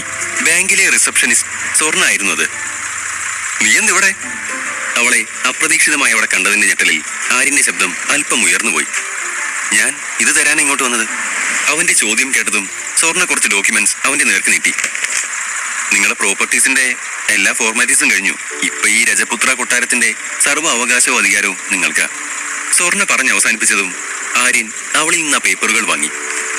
ഇത് വേറെ ആരുടെയും കയ്യിൽ കൊടുത്തയച്ചാ പോരായിരുന്നോ? എന്തിനാ നീ തന്നെ വന്നേ? ഇത് കുറച്ച് പ്രധാനപ്പെട്ട ഡോക്യുമെന്റാ, അതുകൊണ്ടാ. സ്വർണ്ണ എളിമയോടെ പറഞ്ഞു. നിനക്കെന്തെങ്കിലും പറയാനുണ്ടോ, അതോ ഇത് തരാനായിട്ട് വന്നതാണോ? ആര്യൻ അവളെ അടിമുടി നോക്കിക്കൊണ്ട് ചോദിച്ചു. നിങ്ങൾ ഭാവിയിലും നമ്മുടെ ബാങ്കിൽ തന്നെ പണം നിക്ഷേപിക്കുമെന്ന് ഞാൻ വിശ്വസിക്കുകയാണ്. എന്റെ അടുത്തുനിന്ന് പറ്റിയ തെറ്റിന്റെ പേരിൽ ആ തീരുമാനം മാറ്റരുത്. പറയുമ്പോൾ അവൾക്കൊരു കുഞ്ഞിന്റെ മുഖഭാവമായിരുന്നു. ഒപ്പം തെറ്റിന്റെ ആഴം മനസ്സിലാക്കി എന്നവണ്ണം അവളുടെ ശബ്ദവും ഇടർന്നുണ്ടായിരുന്നു. ഞാൻ നിന്നോട് ക്ഷമിക്കാം, പക്ഷെ ഒരു കണ്ടീഷനുണ്ട്. ഒട്ടൊരു നിമിഷത്തെ ആലോചനയ്ക്ക് ശേഷം ആര്യൻ പറഞ്ഞു. അത് കേൾക്കെ സ്വർണ്ണ അവനെ എന്തെന്ന അർത്ഥത്തിൽ ഉറ്റുനോക്കി. ഞങ്ങളൊരു പാർട്ടിക്ക് പോവുക. നിനക്ക് ഇഷ്ടമുണ്ടെങ്കിൽ എൻ്റെ ഒപ്പം വരാമോ? ഞാൻ നിർബന്ധിക്കില്ല, നിനക്ക് ഇഷ്ടമുണ്ടെങ്കിൽ മാത്രം എൻ്റെ കൂടെ വരാം. പറഞ്ഞ് അവസാനിപ്പിച്ച് ആര്യൻ അവളുടെ മറുപടിക്കായി കാത്തിരുന്നു. ആദ്യമൊന്നും അടിച്ചെങ്കിലും ഒടുവിൽ സ്വർണ്ണ സമ്മതം മൂടി. പക്ഷെ ഞാൻ ഓഫീസിൽ വരുമ്പോഴുള്ള കോലത്തിലല്ലേ ഉള്ളത്, അവൾ സ്വയം ഒന്ന് നോക്കിക്കൊണ്ട് പറഞ്ഞു. അത് കേൾക്കെ ആര്യന്റെ മുഖത്തൊരു പുഞ്ചിരി വിരിഞ്ഞു. അതിനെപ്പറ്റി പേടിക്കണ്ട, വഴിയുണ്ടാക്കാം. ആര്യൻ സ്വർണ്ണയോട് കാറിലേക്ക് കയറാൻ കൈ ചൂണ്ടി. മൂവരും അവിടുന്ന് പാർട്ടി നടക്കുന്ന സ്ഥലത്തേക്ക് പുറപ്പെട്ടു. കാറിൽ യാത്ര ചെയ്യുന്ന സമയത്തെല്ലാം സ്വർണ്ണ പുറത്തെ കാഴ്ചകളിൽ മുഴുകിയിരിപ്പായിരുന്നു. ഇത്തിരി ദൂരം പിന്നിട്ടതും വലിയൊരു ഷോറൂമിന് മുന്നിൽ കാർ നിർത്താൻ ഡ്രൈവറോട് ആര്യൻ ആവശ്യപ്പെട്ടു. കാർ നിർത്തിയതും അവൻ സ്വർണ്ണയോടും ഇറങ്ങാൻ പറഞ്ഞു. അവനും ഇറങ്ങി ഷോറൂം ലക്ഷ്യമാക്കി നടന്നു.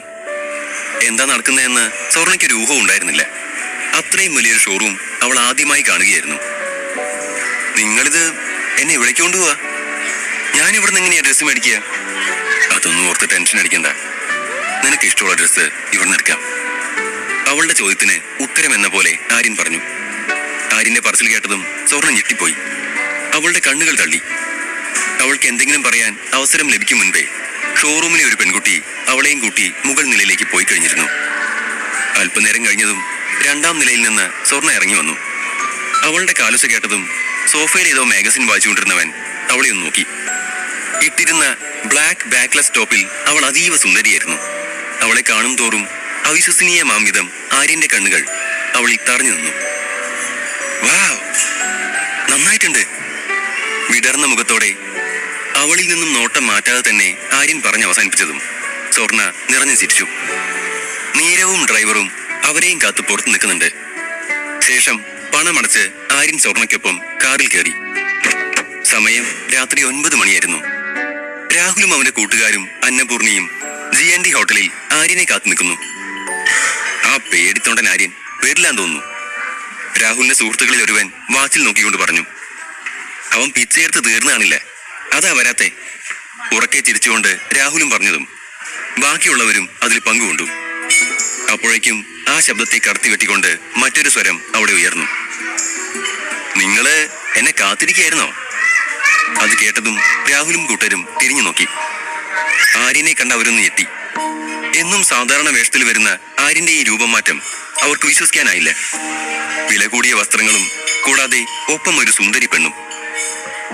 അന്നപൂർണിയുടെ കണ്ണുകൾ സ്വർണയെയും അവളുടെ സൗന്ദര്യത്തെയും വിടാതെ ഒഴിഞ്ഞുകൊണ്ടിരുന്നു. സ്വർണയെ ആര്യനൊപ്പം കണ്ടപ്പോൾ ചെറുതല്ലാത്തൊരു അസൂയയും അവളിൽ മുട്ടിയിട്ട് തുടങ്ങിയിരുന്നു.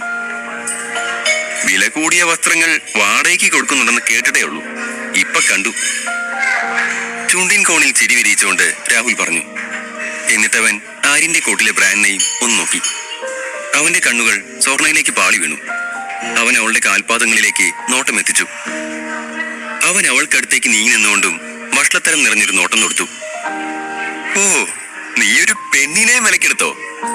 അതോ ആരെങ്കിലും തന്നതാണോ? ആര്യനോട് ചോദിച്ചുകൊണ്ട് രാഹുലും കൂട്ടരും ആർത്ത് ചിരിച്ചു. നീ എന്തൊക്കെ വേണ്ടാതീനായി പറയുന്നേ? രാഹുലിന്റെ പറച്ചിൽ കേട്ട് ദേഷ്യം സഹിക്ക വയ്യാതെ നീരവ് ചോദിച്ചു. നീ ഈ വക്കാലത്ത് പണി ഇനി നിർത്തിയില്ലടാ. നീരവിനെ രാഹുൽ പരിഹസിച്ചു. അതേസമയം തന്നെ മാനേജരും അങ്ങോട്ടെത്തിയിരുന്നു. രാഹുലിനോട് കുശലം ചോദിക്കുന്നതിനിടയിൽ അയാൾ ആര്യനെ കണ്ടു. നീ എന്തിവിടെ? അയാൾ അത്ഭുതത്തോടെ ചോദിച്ചു. നിങ്ങളുടെ ബാറിലെ ഏറ്റവും വില കൂടിയ സ്കോച്ച് എടുത്തിട്ട് വാ. രാഹുലിനെ ഒന്ന് നോക്കിക്കൊണ്ട് അവൻ മാനേജരോട് ആജ്ഞാപിച്ചു. നിനക്കെന്നടാ പ്രാന്തായോ? നിന്നെപ്പോലെ ഒരുത്തന് ഞാൻ എന്ത് വിശ്വസിച്ച അത്രയും വില കൂടിയ സ്കോച്ചൊക്കെ തരുന്നേ? അയാൾ അസ്വസ്ഥതയോടെ പറഞ്ഞു. അതുകൂടി കേട്ടതും ആര്യൻ നീരവിന് നേർക്ക് കണ്ണു വായിച്ചു. നീരവ് തന്റെ പോക്കറ്റിൽ നിന്ന് കാർഡ് എടുത്ത് അയാൾക്ക് നീട്ടി. ദാ നിങ്ങളുടെ പൈസ. ഇരുവരുടെയും ഭാവമാറ്റം കണ്ട് മാനേജർ അന്താളിച്ചു പോയി. ഏതായാലും നീ എന്നെ വെല്ലുവിളിച്ചില്ലേ, അന്ന് എന്നെ കുടിപ്പിച്ച കണക്കുകൂടി തീർത്തേക്കാം. ഇന്ന് ഞാന് നിന്നെ കുടിപ്പിക്കാൻ പോകുന്നത്, രാഹുലിനെ നോക്കി ആര്യൻ പറഞ്ഞു. ഇത് കേട്ടതും ദേഷ്യത്തോടെ രാഹുൽ ആര്യന്റെ കോടലിൽ പിടിച്ചു വലിച്ചു. പക്ഷെ ആര്യൻ അത് മൈൻഡാക്കിയില്ല. അവന്റെ നിസ്സാര മട്ടിലുള്ള നിൽപ്പ് കണ്ട് രാഹുൽ അവനെ കോടലിൽ നിന്ന് പിടിവിട്ടു. നിങ്ങൾ അടികൂടണ്ട, ഒരു കാര്യം ചെയ്യാം, ഒരു കാർ റേസ് വെക്കാം, സമ്മതമാണോ? രാഹുലിനെ പിടിച്ച് മാറ്റുന്നതിനിടയിൽ അന്നപൂർണി ആര്യനെയും സ്വർണയെയും നോക്കി ചോദിച്ചു. പക്ഷെ കാർ റേസ് വെക്കണമെങ്കിൽ ആദ്യം ഈ ദരിദ്രവാസിക്ക് സ്വന്തമായിട്ട് കാറ് വേണ്ടേ? രാഹുൽ ആര്യനെ ചൂണ്ടി പറഞ്ഞു. അത് കേട്ടതും അന്നപൂർണയും രാഹുലിന്റെ കൂട്ടുകാരും പിന്നെയും ചിരിക്കാൻ തുടങ്ങി. രാഹുൽ തന്നെ നോക്കുന്നത് കണ്ട സ്വർണയ്ക്ക് ദേഷ്യം ഇരച്ചു കയറി. ആര്യൻ ആശ്വസിപ്പിച്ചു. അതോടെ ആര്യനും രാഹുലും കൂട്ടുകാരല്ലെന്ന് സ്വർണയ്ക്ക് മനസ്സിലായി. അത് സാരമില്ല, നീ എന്റെ ലക്ഷറി കാർ എടുത്തോ. ആര്യന്റെ തോളിൽ തട്ടി രാഹുൽ പറഞ്ഞു. നീ ജയിക്കോ? ആര്യൻ ചോദിച്ചു. അതും നമുക്ക് കാണാം. തികഞ്ഞ ആത്മവിശ്വാസത്തോടെ പറഞ്ഞുകൊണ്ട് രാഹുൽ ബാറിന് പുറത്തേക്ക് ഇറങ്ങി. റൈസിംഗിന്റെ സ്റ്റാർട്ടിംഗ് പോയിന്റും ഫിനിഷിംഗ് പോയിന്റും ഹോട്ടലിൽ നിന്ന് കുറച്ച് അകലത്തായി നേരത്തെ നിശ്ചയിച്ചു വെച്ചിരുന്നു. എല്ലാവരും എത്തിച്ചേർന്നു. അപ്പോൾ രാഹുൽ അവന്റെ കറുപ്പ് കാറിന്റെ ഡ്രൈവിംഗ് സീറ്റിലിരുന്നു. അന്നപൂർണയും അവൻ അടുത്തായിട്ടുണ്ട്. അവന്റെ കൂട്ടുകാരെല്ലാം ആര്യനെ കളിയാക്കുകയായിരുന്നു. ഇവൻ വരുമോ? അവൻ പേടിച്ചു കാണും. ഓരോന്ന് പറഞ്ഞുകൊണ്ടവർ ഉച്ചത്തിൽ തിരിച്ചു. അല്പസമയം കഴിഞ്ഞതും ആര്യൻ തന്റെ സ്പോർട്സ് കാർ അവിടെ ഇരമ്പി നിർത്തി. അത് കണ്ടതും രാഹുലിനും അന്നപൂർണിക്കും വായടഞ്ഞുപോയി. അവനെ അതുവരെ കുറ്റം പറഞ്ഞവർ പോലും അവന്റെ ആ വരവ് കണ്ട് അതിശയിച്ച് നിന്നുപോയി. ഓ, നീ കാറും എഴന്ന് മേടിച്ചോ? രാഹുൽ കാറിന്റെ വിൻഡോ താഴ്ത്തി അവനെ നോക്കി പരിഹസിച്ചു. കുറച്ചു നേരം കഴിഞ്ഞ നീ എന്റെ മുന്നിൽ യാചിക്കും, കനത്ത ശബ്ദത്തോടെ ആര്യൻ പറഞ്ഞു. കാണാം, രാഹുൽ വെല്ലുവിളിച്ചു. ദാ അവിടെ കൊടി കുത്തി ആദ്യം തിരിച്ചു വരുന്നത് അവനെ തോൽക്കുന്നവന്റെ കാമുകിയെ ചുംബിക്കാം. ഒരു മലമൂടിലേക്ക് ചൂണ്ടിക്കൊണ്ട് രാഹുൽ പറഞ്ഞു.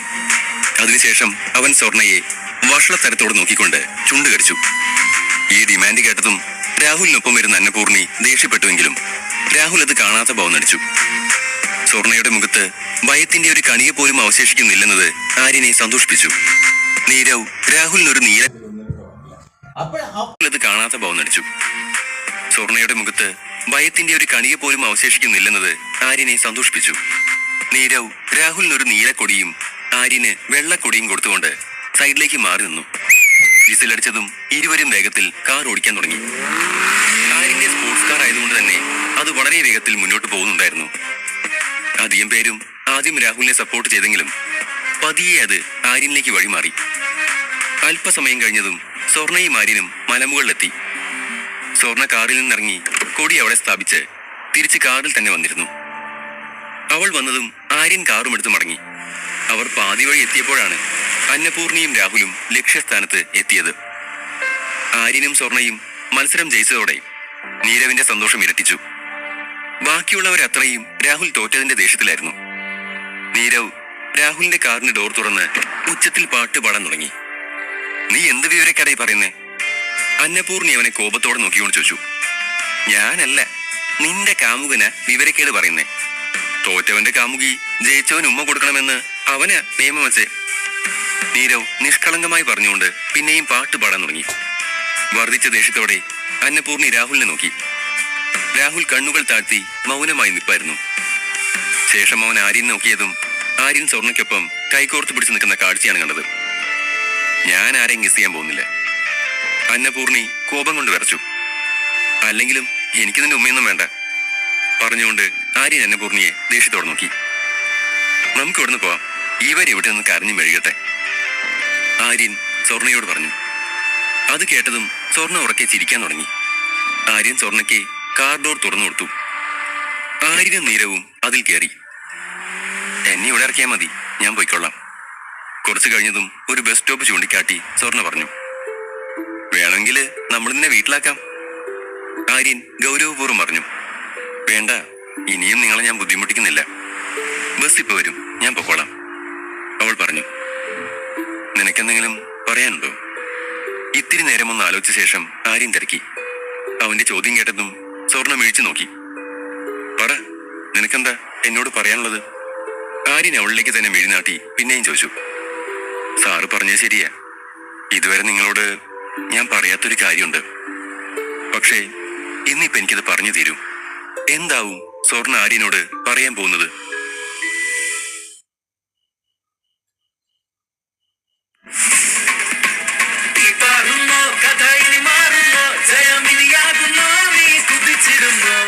അധ്യായം 4. ആര്യനോട് കാറിൽ നിന്ന് ഇറങ്ങും മുൻപ് എന്തോ പറയാൻ തുനിയ സ്വർണയെ ആര്യൻ നിർബന്ധിച്ചു. ഞാൻ അറിയുന്നതിൽ പ്രശ്നമില്ലാന്നാണെങ്കിൽ എന്നോട് പറ, എന്താ പ്രശ്നം? ആര്യൻ അവളെ നോക്കി മൃദുലമായി ചോദിച്ചു. അതുകൂടി കേട്ടതും സ്വർണയുടെ കരിമഷി എഴുതിയ കണ്ണുകൾ നിറഞ്ഞൊഴുകി. ഞാനൊരു കാര്യം പറയാം, കരഞ്ഞിരുന്നിട്ടൊരു കാര്യമില്ല. ഇവിടെ എല്ലാവരും അവരവരുടെ തിരക്കില്ല. കരഞ്ഞാ പിന്നെ അതിനെ നേരം കാണും, കണ്ണുടക്കി. അവളുടെ അവസ്ഥ മനസ്സിലാക്കിയതും അവന്റെ സ്വരം ലോലമായി. വല്ലാത്തൊരു സ്നേഹത്തോടെയാണ് ആര്യൻ സംസാരിച്ചത്. കഴിഞ്ഞ 5 വർഷമായി എന്റെ അച്ഛൻ കൊച്ചിയിലെ സ്വകാര്യ ആശുപത്രിയിൽ ചികിത്സയിലാണ്. ഡിമെൻഷ്യയാണ് അദ്ദേഹത്തിന്. ദിവസം തോറും ഓർമ്മ കുറഞ്ഞു വരിക. അവൾ കണ്ണു തുടച്ചുകൊണ്ട് പറയുന്നുണ്ടെങ്കിലും ഇടയ്ക്കിടയ്ക്ക് സങ്കടത്തിന്റെ ആഴമെന്നോണം ഏങ്ങലുകളും ഉയരുന്നുണ്ടായിരുന്നു. അപ്പോഴൊക്കെയും ആര്യൻ നിശബ്ദം കേൾക്കുകയായിരുന്നു. അമ്മയെ കണ്ട ഓർമ്മയില്ല എനിക്ക്. അമ്മ പോയതിൽ പിന്നെ അച്ഛൻ മാത്രമാണ് എൻ്റെ ലോകം. എൻ്റെ അച്ഛനും അമ്മയും കൂട്ടുകാരനും കൂടപ്പിറപ്പും ഒക്കെ അച്ഛനാ. പറഞ്ഞു തീർക്കെ അവൾ കരഞ്ഞുപോയി. ആര്യൻ അവളെ അങ്ങനെ കാണാൻ തീരെ ഇഷ്ടമല്ലായിരുന്നു. അവളുടെ നനഞ്ഞ കണ്ണുകൾ കാണുന്തോറും ഒരുതരം പിടപ്പ് അവനെ വന്ന് മൂടി. അച്ഛന് കിഡ്നിക്കും തകരാറുണ്ട്. ഡയാലിസിസ് ചെയ്യാൻ ഒരുപാട് പണം വേണം. അത്രയും പണം എങ്ങനെ കണ്ടെത്തുമെന്ന് എനിക്ക് അറിഞ്ഞൂടാ. ക്ഷീണം. അച്ഛനും കൂടി പോയാൽ പിന്നെ എനിക്കാരും ഉണ്ടാവില്ല. നിറഞ്ഞ കണ്ണുകളോടെ അവൾ ആര്യയെ നോക്കി പറഞ്ഞു. അവളുടെ ഓരോ വാക്കും, അവളിൽ നിന്നുതിരുന്ന ഓരോ തുള്ളി കണ്ണീരും ആര്യനെ പൊള്ളിച്ചുകൊണ്ടിരുന്നു. അതവന്റെ നെഞ്ചിന്റെ ആഴങ്ങളിൽ ചെന്നാണ് പതിക്കുന്നതെന്ന് തോന്നിപ്പോയവന്. ഞാൻ സഹായിക്കണോ? സ്വർണയുടെ കണ്ണുകളിലേക്ക് നോക്കി ആര്യൻ ചോദിച്ചു. 10 ലക്ഷം രൂപ കടം തരാമോ? കുറച്ച് സമയമെടുത്തിട്ടാണെങ്കിലും ഞാൻ തന്നു തീർത്തോളാം, സ്വർണ ദയനീയമായി പറഞ്ഞു. അവളുടെ ചോദ്യം കേട്ടതും പിന്നെ ഒന്നും ആലോചിക്കാതെ തന്റെ കോട്ടിന്റെ വലത് പോക്കറ്റിൽ വെച്ചിരുന്ന ചെക്ക് ബുക്ക് എടുത്ത് ആര്യൻ തുക എഴുതി ഒപ്പിട്ടിട്ട് സ്വർണയ്ക്ക് നേരെ നീട്ടി. തിരിച്ചു തരണ്ട, വെച്ചോ. ഇത്രയും വലിയ തുക തരുമ്പോ ഞാനെന്തെങ്കിലും ഈട് തരണ്ടേ? അല്ലാതെ തിരിച്ചു വേണ്ടെന്നൊക്കെ പറഞ്ഞ. സ്വർണയുടെ സ്വരം ഇടറിപ്പോയി. ആദ്യം പോയി അച്ഛന്റെ ചികിത്സയ്ക്കുള്ള കാര്യങ്ങൾ നോക്ക്. തിരിച്ചൊന്നും പ്രതീക്ഷിച്ചല്ല ഞാൻ ആർക്കും ഒന്നും ചെയ്യുന്നത്. പ്രിയപ്പെട്ടവരെ നഷ്ടപ്പെടുന്നതിന്റെ വേദന എനിക്കറിയാം. അതുകൊണ്ട് അച്ഛന്റെ കാര്യങ്ങൾ മുടക്കം വരാതിരിക്കാൻ നോക്ക്. അവളെ നോക്കി പറഞ്ഞു തീർക്കുമ്പോൾ ഉള്ളിൽ എന്തോ ഒരു ആശ്വാസമുണ്ടായിരുന്നു ആര്യന്. അവൾക്ക് വേണ്ടി ഇത്രയെങ്കിലും ചെയ്യാൻ കഴിഞ്ഞല്ലോ എന്ന ആശ്വാസം. അപ്പോഴേക്കും അവൾക്ക് പോവാനുള്ള ബസ് വന്നു കഴിഞ്ഞിരുന്നു. സ്വർണ്ണ എപ്പോഴും ആര്യനെ തന്നെ നോക്കി നിൽക്കുകയായിരുന്നു. ബസ് വന്നെന്ന് കണ്ണുകൊണ്ട് പറഞ്ഞതും അവൾ ഒന്നും മിണ്ടാതെ അതിലേക്ക് കയറാൻ തുനിഞ്ഞു. ആര്യന്റെ നോട്ടവും അവളിൽ തന്നെയായിരുന്നു. അവൾ കയറിയതും ബസ് പൊടി പറത്തിയായിരുന്നു. ബസ് കണ്ണിൽ നിന്നും മറയും വരെ ആര്യൻ ആ വഴി നോക്കി നിൽക്കുകയായിരുന്നു. ബസ് പോയി. ദൂരേക്ക് നോക്കി നിന്ന ആര്യന്റെ അടുത്ത് വന്ന് നിന്നും കൊണ്ട് നീരവ് പതുക്കെ പറഞ്ഞു. നീരവിന്റെ ശബ്ദം കേട്ടതും ആര്യൻ ചിന്തകളിൽ നിന്നുണർന്ന് ഒന്ന് നീട്ടി ശ്വാസമെടുത്ത് കാറിലേക്ക് കയറി. കൊച്ചിയിലെ തിരക്കുള്ള റോഡിൽ കൂടി ആര്യന്റെ കാർ നീങ്ങി. എനിക്ക് നിന്നെ കാണുമ്പോ ഒരു പാട്ട് ഓർമ്മ വരിക, കാറിലിരുന്നു കൊണ്ട് നീരവ് പറഞ്ഞതും. വേണ്ട, എനിക്കിപ്പോ നിന്റെ പാട്ട് കേൾക്കാൻ യാതൊരു താല്പര്യമില്ല എന്ന് പറഞ്ഞ് ആര്യൻ ചെവി പൊത്തി. ഒന്ന് കേട്ടു നോക്ക്, പിന്നെ നീ ഇതിന്റെ ഫാനാവും. നീരവ് ആര്യന്റെ ചെവിയിൽ നിന്ന് വിരൽ നീക്കിക്കൊണ്ട് പറഞ്ഞതും ഒട്ടും വൈകാതവൻ സോഷ്യൽ മീഡിയ ഓപ്പൺ ചെയ്ത് ഒരു പെൺകുട്ടിയുടെ വീഡിയോ കാണിച്ചു. പ്രണയിനിയെ വർണ്ണിക്കുന്ന ഒരു ഗാനം മനോഹരമായി പാടുന്ന പെൺകുട്ടിയിലേക്ക് നീരവ് ആര്യന്റെ ശ്രദ്ധ ക്ഷണിച്ചു. ആരെയും ഇഷ്ടപ്പെടുത്തും വിധം അത്രയ്ക്ക് മധുരതരമായിരുന്നു അവളുടെ ശബ്ദം. ഏതായി കുട്ടി? അവൻ അറിയാതെ ചോദിച്ചുപോയി. എനിക്കറിഞ്ഞൂടാ, ഞാൻ ഇന്നാ കണ്ടേ. ജാൻവി എന്നാണ് ID നെയിം, ഫോട്ടോ ഒന്നും കാണിക്കുന്നില്ല. സംഗീതമൊക്കെ പഠിച്ച കുട്ടിയാണെന്ന് തോന്നേ. എന്തായാലും ഞാനിത് നിനക്ക് ഡെഡിക്കേറ്റ് ചെയ്യുന്നു. നീരവ് ആവേശത്തോടെ പറഞ്ഞുകൊണ്ട് പതിഞ്ഞു ചിരിച്ചു. സ്വർണ്ണ എന്റെ ഒരു ഫ്രണ്ട് മാത്രമാ, ഉള്ളതുപോലെ പറയുന്ന ചുരുക്കം വരെയുള്ളൂ.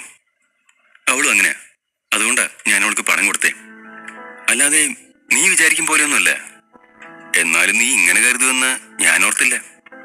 നീരവനെ നോക്കി ആര്യം പറഞ്ഞു തീർക്കുമ്പോ തന്നെ അവിശ്വസിച്ചതിന്റെ ചെറിയൊരു നീരസമുണ്ടായിരുന്നു ആ മുഖത്ത്. ഇത്തിരി നേരം കഴിഞ്ഞതും കാറിനുള്ളിൽ നിന്നൊരു ഫോൺ റിങ് ചെയ്യുന്ന ശബ്ദം കേട്ടതും നീരവ് അവിടേക്ക് നോക്കി. നീ എന്നോട് പറയാതെ ഫോൺ മേടിച്ചോ? പക്ഷേ ഇത് പഴയ മോഡലാണല്ലോ. ഫോൺ എടുത്ത് നോക്കിക്കൊണ്ട് നീരവ് ചോദിച്ചു. അതെന്റെ ഫോണൊന്നുമല്ല, സ്വർണ്ണയുടെയാണെന്ന് തോന്നുന്നു. അവളിതിൽ മറന്നു വെച്ചിട്ട് പോയതാ, ആര്യൻ മറുപടി പറഞ്ഞു.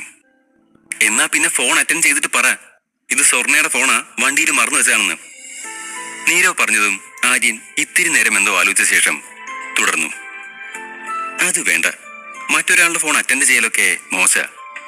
ആര്യൻ അത് പറഞ്ഞു തീർത്തതും ഫോൺ കട്ടായിരുന്നു. വണ്ടി ബ്ലൂ മൂൺ ഹോസ്പിറ്റലിലേക്ക് വിട്, ആര്യൻ ഡ്രൈവറോട് പറഞ്ഞു. അയാൾ വണ്ടി തിരിച്ചു.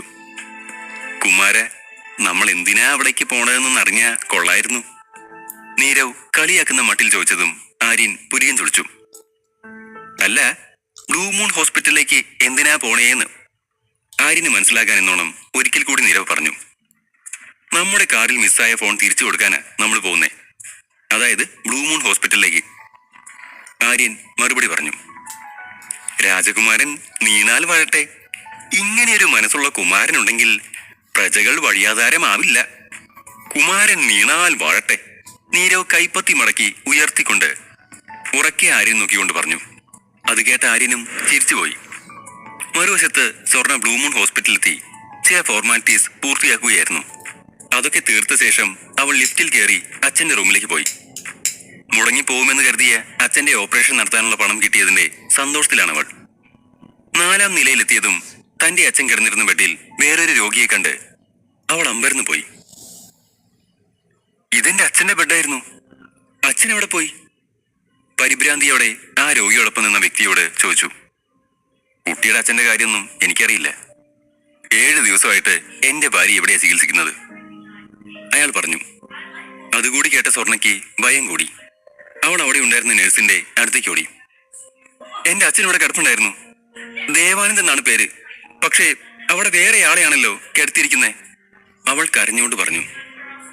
ബെഡിന്റെ പൈസ അടയ്ക്കാത്തവരൊക്കെ മുകൾ നിലയിലേക്ക് മാറ്റിയിട്ടുണ്ട്. നേഴ്സ് മറുപടി കൊടുത്തു. അറ്റ്ലീസ്റ്റ് നിങ്ങൾക്കത് എന്നോട് പറയായിരുന്നില്ലേ? ഉറക്കെ ദേഷ്യത്തോടെ പറഞ്ഞുകൊണ്ട് സ്വർണ്ണ നേഴ്സിന്റെ മറുപടിക്ക് പോലും കാക്കാതെ മുകളിലേക്ക് ഓടി. ധൃതി പിടിച്ച് ഓടുന്നതിനിടയിൽ അവൾ ഇടനാഴിയിൽ വെച്ച് ആരോ ആയി കൂട്ടിമുട്ടി.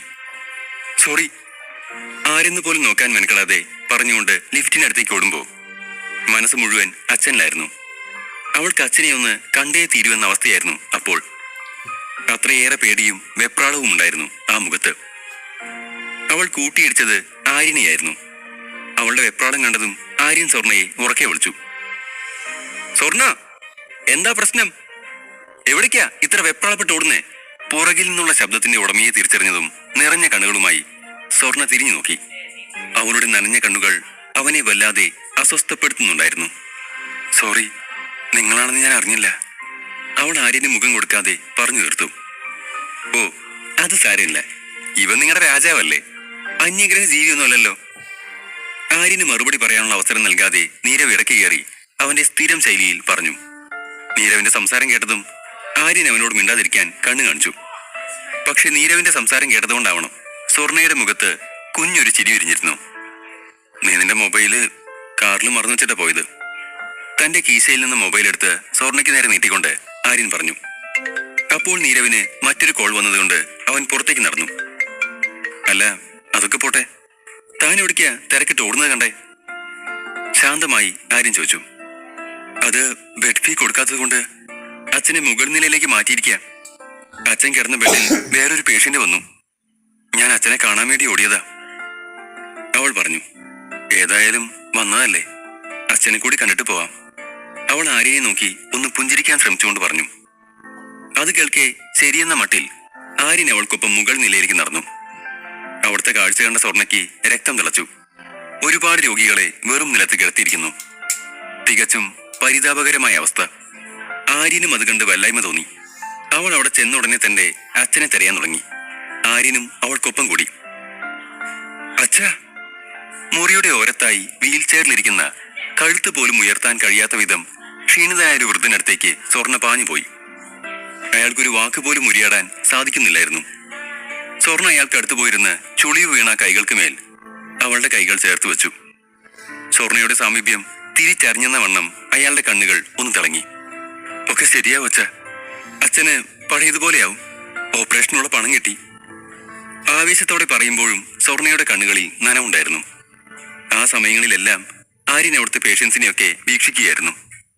അവരുടെ അവസ്ഥ കണ്ടപ്പോ അവനെ ആകെ ഒരു സങ്കടം വന്ന് മൂടി. അച്ഛ, നമുക്കിപ്പോ തന്നെ ഡോക്ടറെ കാണാം, ഓപ്പറേഷനുള്ള കാര്യങ്ങള് റെഡിയാക്കാം പറഞ്ഞുകൊണ്ട് സ്വർണ്ണമല്ലേ അയാളുടെ കൈ അയച്ച് ആര്യനൊപ്പം 3-ാം നിലയിലേക്ക് പോയി. ഇരുവരും 3-ാം നിലയിലെത്തുമ്പോൾ സ്പെഷ്യൽ വാർഡിൽ നിന്ന് ഡോക്ടർ പുറത്തേക്ക് വരുന്നുണ്ടായിരുന്നു. ഡോക്ടറെ കണ്ടതും സ്വർണ്ണ അയാൾക്കടുത്തേക്ക് ഓടി.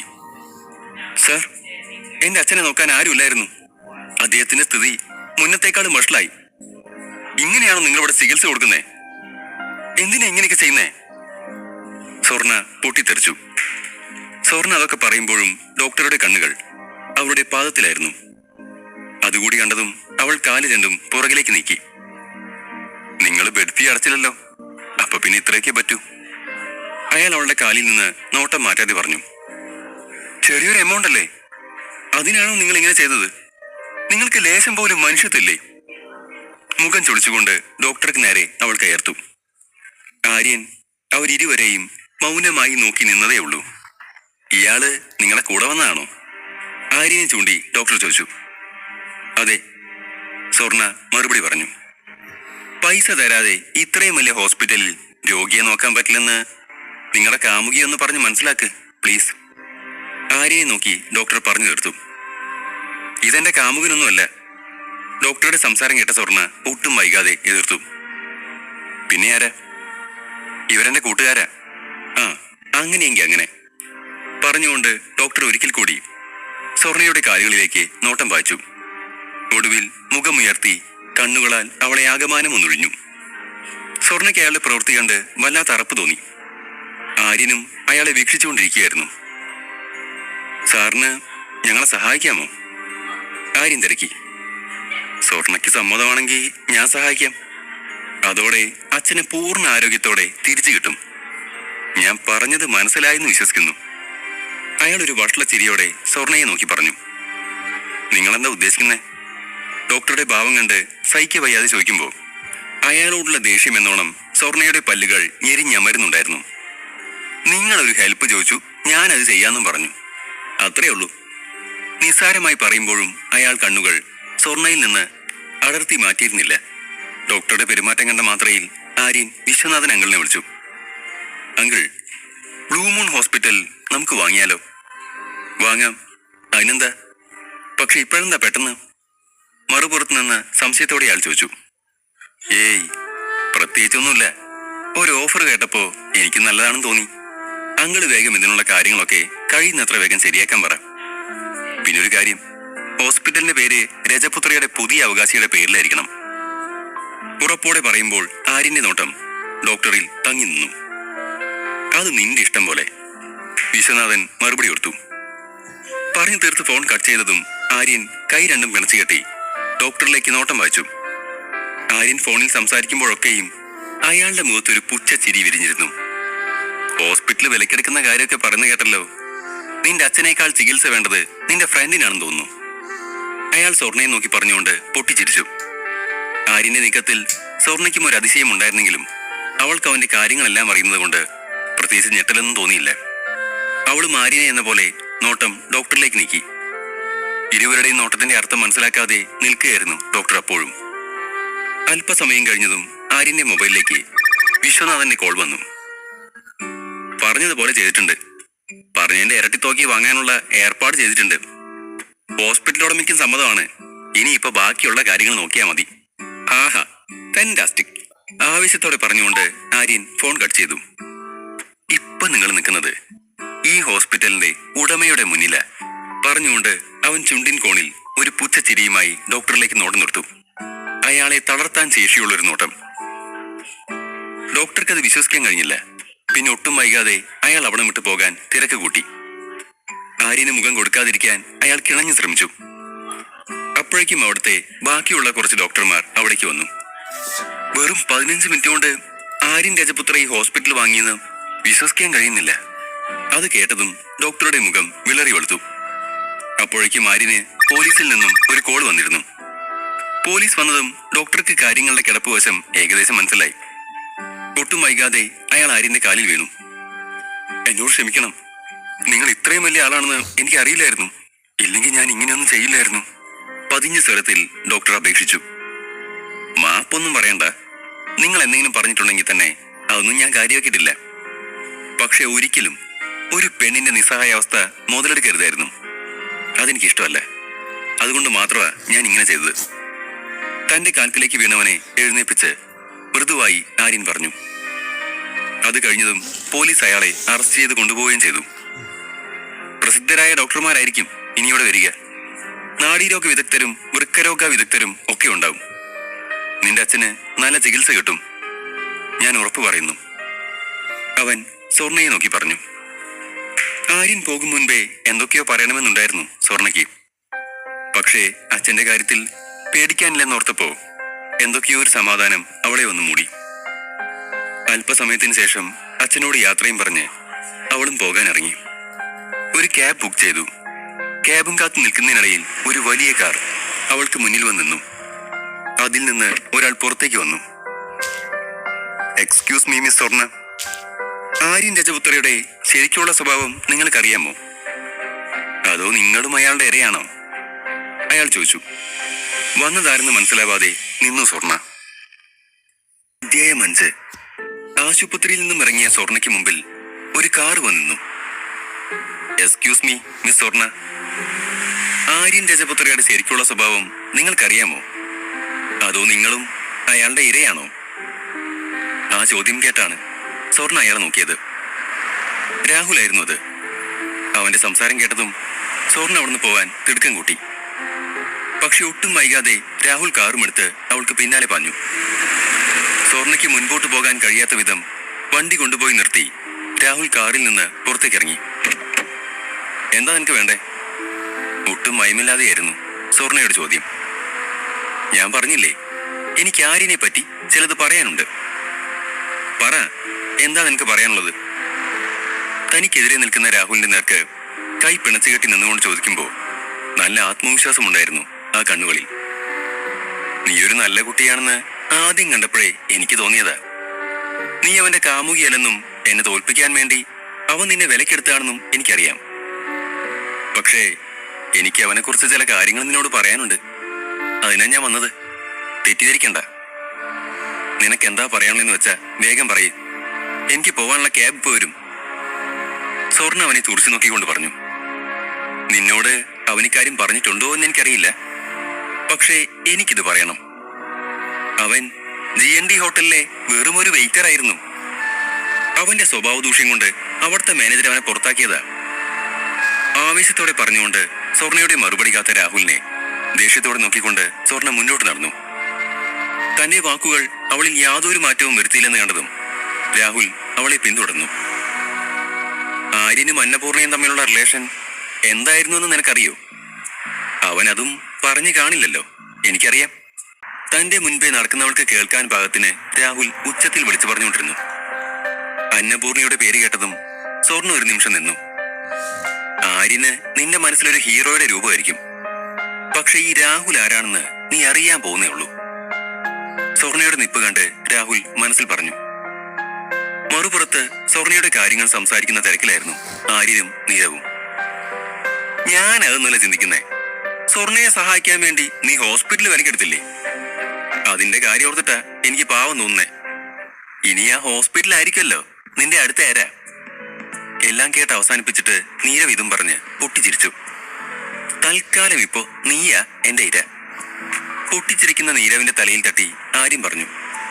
പറഞ്ഞു തീർന്നതും ആര്യൻ നീരവിന്റെ കഴുത്തിൽ പിടിച്ചു വലിച്ച് കുലുക്കി. ഇരുവരും ചിരിക്കാൻ തുടങ്ങി. അല്പസമയത്തിനിപ്പുറം അവരുടെ കാർ കൊട്ടാരത്തിന് മുന്നിൽ ചെന്നു. വരണം ആര്യൻ, നിങ്ങളുടെ കൊട്ടാരത്തിലേക്ക് സ്വാഗതം. കാറിൽ നിന്നിറങ്ങി കളിയാക്കുന്ന പോലെ നീരവ് ആര്യൻ നോക്കി പറഞ്ഞു. ആര്യൻ ചിരിച്ചുകൊണ്ട് കാറിൽ നിന്നിറങ്ങി. അവർ ലിവിംഗ് റൂമിൽ എത്തിയപ്പോ വിശ്വനാഥൻ ഉണ്ടായിരുന്നു അവിടെ. അദ്ദേഹത്തെ അവിടെ കണ്ട ആര്യൻ വാച്ചിലേക്ക് നോക്കി. അങ്കിൾ, മണി പുലർച്ചെ 3 ആയല്ലോ. ഇനിയും ഉറങ്ങാത്തതെന്തേ? ആര്യൻ അത്ഭുതത്തോടെ ചോദിച്ചു. ആര്യ, ഞാനൊരു കാര്യം ചോദിച്ചാ വിഷമം തോന്നരുത്. ബ്ലൂ മൂൺ ഹോസ്പിറ്റൽ വിലക്കെടുത്തതിന് പിന്നിൽ വേറെ എന്തെങ്കിലും കാരണമുണ്ടോ? വിശ്വനാഥന്റെ ചോദ്യം കേട്ടതും ആര്യൻ ഉണ്ടെന്ന അർത്ഥത്തിൽ തലയാട്ടി. എന്റെ സുഹൃത്തിന്റെ അച്ഛൻ ആശുപത്രിയിൽ ചികിത്സയിലായിരുന്നു. പണം അടയ്ക്കാത്തത് കൊണ്ട് അവരെ പൂച്ചയെ കൊണ്ട് കളയുന്ന പോലെ മുകൾ നിലയിൽ കൊണ്ടുചെന്ന് ആക്കിയിരിക്കുകയായിരുന്നു. അതുപോലെ ഒത്തിരി പേരുണ്ടായിരുന്നു അവിടെ. പോരാതെ ഡോക്ടർമാരും മറ്റ് സ്റ്റാഫും ഒന്നും നല്ലൊരു സമീപനമല്ല. അവിടുത്തെ ഡോക്ടർ എന്റെ സുഹൃത്തിന്റെ അച്ഛനെ ചികിത്സിക്കുന്നതിന് പകരം അവളോട് അപമര്യാദയായി പെരുമാറുകയും ചെയ്തു. ഇതൊക്കെ ശരിയാണോ അങ്കിൾ? ഇതൊക്കെ കണ്ട് ഞാൻ വെറുതെ നോക്കി നിൽക്കണോ? അതുവരെ അവനെ നിശബ്ദമായി കേട്ടുകൊണ്ടിരിക്കുകയായിരുന്ന വിശ്വനാഥൻ അവന്റെ ചോദ്യം വന്നതും നീട്ടി നിശ്വാസം എടുത്തുകൊണ്ട് അല്ലെന്ന് തലകുലുക്കി. ആര്യൻ തുടർന്നു. ഡോക്ടർമാർ നമുക്ക് ദൈവങ്ങളെ പോലെയാണെന്നല്ലേ പറയാ. പക്ഷേ ഇതേപോലത്തെ ഒരാളുകൾ നല്ലവർക്ക് കൂടി ചിത്തപ്പേരാവും. അതുണ്ടാവാതിരിക്കാനാണ് ഞാൻ ആ ഹോസ്പിറ്റൽ വിലക്കെടുത്തേ. അവിടുത്തെ ഡോക്ടറോടുള്ള കോപം അത്രയും സ്വരത്തിൽ പ്രതിഫലിപ്പിച്ചുകൊണ്ട് ആര്യൻ പറഞ്ഞു തീർത്തപ്പോ വിശ്വാസം വന്നെന്ന രീതിയിൽ വിശ്വനാഥന്റെ മുഖം ശാന്തമായി. പിന്നെ നിന്നോട് വേറൊരു കാര്യം കൂടി പറയാനുണ്ട്. ഗൗരവത്തിലുള്ള വിശ്വനാഥന്റെ സംസാരം കേട്ടതും ആര്യൻ എന്താണെന്നറിയാൻ കാതുകൂർപ്പിച്ചു. നിന്റെ അച്ഛനും അമ്മയ്ക്കും നീ ദത്തുപുത്രനാ. അവരുടെ രക്തമല്ല നിന്റെ സിരകളിൽ ഒഴുകുന്നത്. എന്നിട്ട് കൂടിയും നീ ഇത്രയൊക്കെ ചെയ്തെങ്കിൽ നിന്റെ മാതാപിതാക്കളെക്കാൾ ഉയരത്തിലെത്തും നീ. രജപുത്ര കുടുംബത്തിന്റെ യശസ് ഉയരാൻ പോകുന്നത് നിന്നിലൂടെയായിരിക്കും. ഈ സമയം രാഹുൽ സ്വർണ്ണയോട് സംസാരിക്കുകയാണ്. അന്നപൂർണി എന്ന പേര് കേട്ടതും സ്വർണ്ണ ഒന്ന് നിന്നു. രാഹുലിന് നേരെ തിരിഞ്ഞുകൊണ്ട് ചോദിച്ചു, ആരാ ഈ അന്നപൂർണി? അന്നപൂർണി, അവളാണ് ഞങ്ങളുടെ കോളേജിലെ ഏറ്റവും സുന്ദരി പെണ്ണ്. ഇന്ന് നീ കണ്ടില്ലേ, അവള് തന്നെ. മുഖത്താവോളം നിഷ്കളങ്കത നിറച്ച് രാഹുൽ പറഞ്ഞു. ഓ, അവളോ? അവളെ കണ്ടിട്ട് ഒരഹങ്കാരം പിടിച്ച പെണ്ണായിട്ടാ തോന്നിയേ. അവളെയൊന്നും ആരെയും പ്രേമിക്കുമെന്ന് എനിക്ക് തോന്നുന്നില്ല. രാഹുലിന്റെ വാക്കുകൾ നിസ്സാരവൽക്കരിച്ചുകൊണ്ട് പറഞ്ഞവസാനിപ്പിച്ച് സ്വർണ്ണ പോവാൻ തുനിയതും രാഹുൽ തുടർന്നു. പോകുന്നതിന് മുന്നേ ഇതുകൂടി കേട്ടോ. കോളേജിൽ വെച്ച് ആര്യൻ അന്നപൂർണിയെ പ്രപ്പോസ് ചെയ്തത്. ആര്യൻ അവളോട് വേണ്ടാത്തൊക്കെ ചെയ്തിട്ടുണ്ട്. അവളെ മുതലെടുത്തിട്ടുണ്ട് പരമാവധി. അവളെ ദേഷ്യം പിടിപ്പിക്കാൻ എന്നോണം രാഹുൽ തുടർന്നു. എന്താ ആര്യൻ ഇതിനു മാത്രം ചെയ്തേ? ഒന്ന് ആലോചിച്ച ശേഷം സ്വർണ ചോദിച്ചു. അവളെ ചതിച്ചു. കുറെ നാള് കൂടെ കൊണ്ടു കാണുന്ന മടുത്തപ്പോ ആര്യൻ അവളെ ഒഴിവാക്കി. ഇല്ല, ഞാനിത് വിശ്വസിക്കില്ല. ആര്യൻ അങ്ങനെ ഒരുത്തനല്ല. സ്വർണ തറപ്പിച്ച് പറഞ്ഞതും രാഹുൽ ചിരിച്ചതേ ഉള്ളൂ. ഞാനിത് അന്നപൂർണിയോട് പറഞ്ഞപ്പോ അവളും ഇങ്ങനെ തന്നെയാ പറഞ്ഞേ. ഇപ്പൊ കണ്ടോ അവളുടെ സ്ഥിതി? അത് കേട്ടതും സ്വർണ ഒരു നിമിഷം തറഞ്ഞു നിന്നുപോയി. ആര്യനോട് അധികം അടുപ്പം വേണ്ട, അതിനാ ഞാനിത് പറഞ്ഞേ. പെൺകുട്ടികളെ അവന്റെ വരുതിയിലാക്കുന്നതാ അവന്റെ ഹോബി. അവരെ സഹായിക്കുക, ഉപയോഗിക്കുക, ഉപേക്ഷിക്കുക, ഇത്രേ ഉള്ളൂ. വെറുതെ അവന്റെ വലയിൽ വീഴണ്ട. രാഹുൽ പറയുന്നത് സ്വർണ ശ്രദ്ധയോടെ കേൾക്കുകയായിരുന്നു. അവന് നിന്നിൽ നിന്ന് വേണ്ടത് അത് തന്നെയാ. നിന്റെ പ്രശ്നങ്ങൾക്കൊക്കെ പരിഹാരം കണ്ട ശേഷം അവൻ നിന്നോട് കൂടുതൽ അടുക്കാൻ നോക്കും. വല്ലാതെ ഒട്ടാൻ വരും. അതുകൊണ്ട് നോക്കിയും കണ്ടൊക്കെ ഇടപെട്ടാ മതി. ഇത്രയും കേട്ടതും സ്വർണയ്ക്ക് വിഷമം തോന്നി. ക്യാബ് വന്നപ്പോ രാഹുലിനോട് കൂടുതലൊന്നും സംസാരിക്കാൻ നിൽക്കാതെ സ്വർണ അവിടെ നിന്നും പോയി. അവളുടെ പോക്ക് കണ്ടതും രാഹുൽ പൊട്ടിച്ചിരിക്കാൻ തുടങ്ങി. രാഹുൽ, നീ അടിപൊളിയാടാ. ആ പാവത്തിന്റെ പുതിയ റിലേഷനിലും നീ മണ്ണ് വാരിയിട്ടില്ലേ? കൊള്ളാം. അവൻ സ്വയം പറഞ്ഞുകൊണ്ട് ചിരിച്ചു. അങ്കിൾ, എനിക്കൊരു കാര്യം പറയാനുണ്ട്. ഞാനും നീരവും ഇവിടെ താമസിക്കുന്നില്ല. നീ എന്തൊക്കെയാടാ പറയുന്നേ?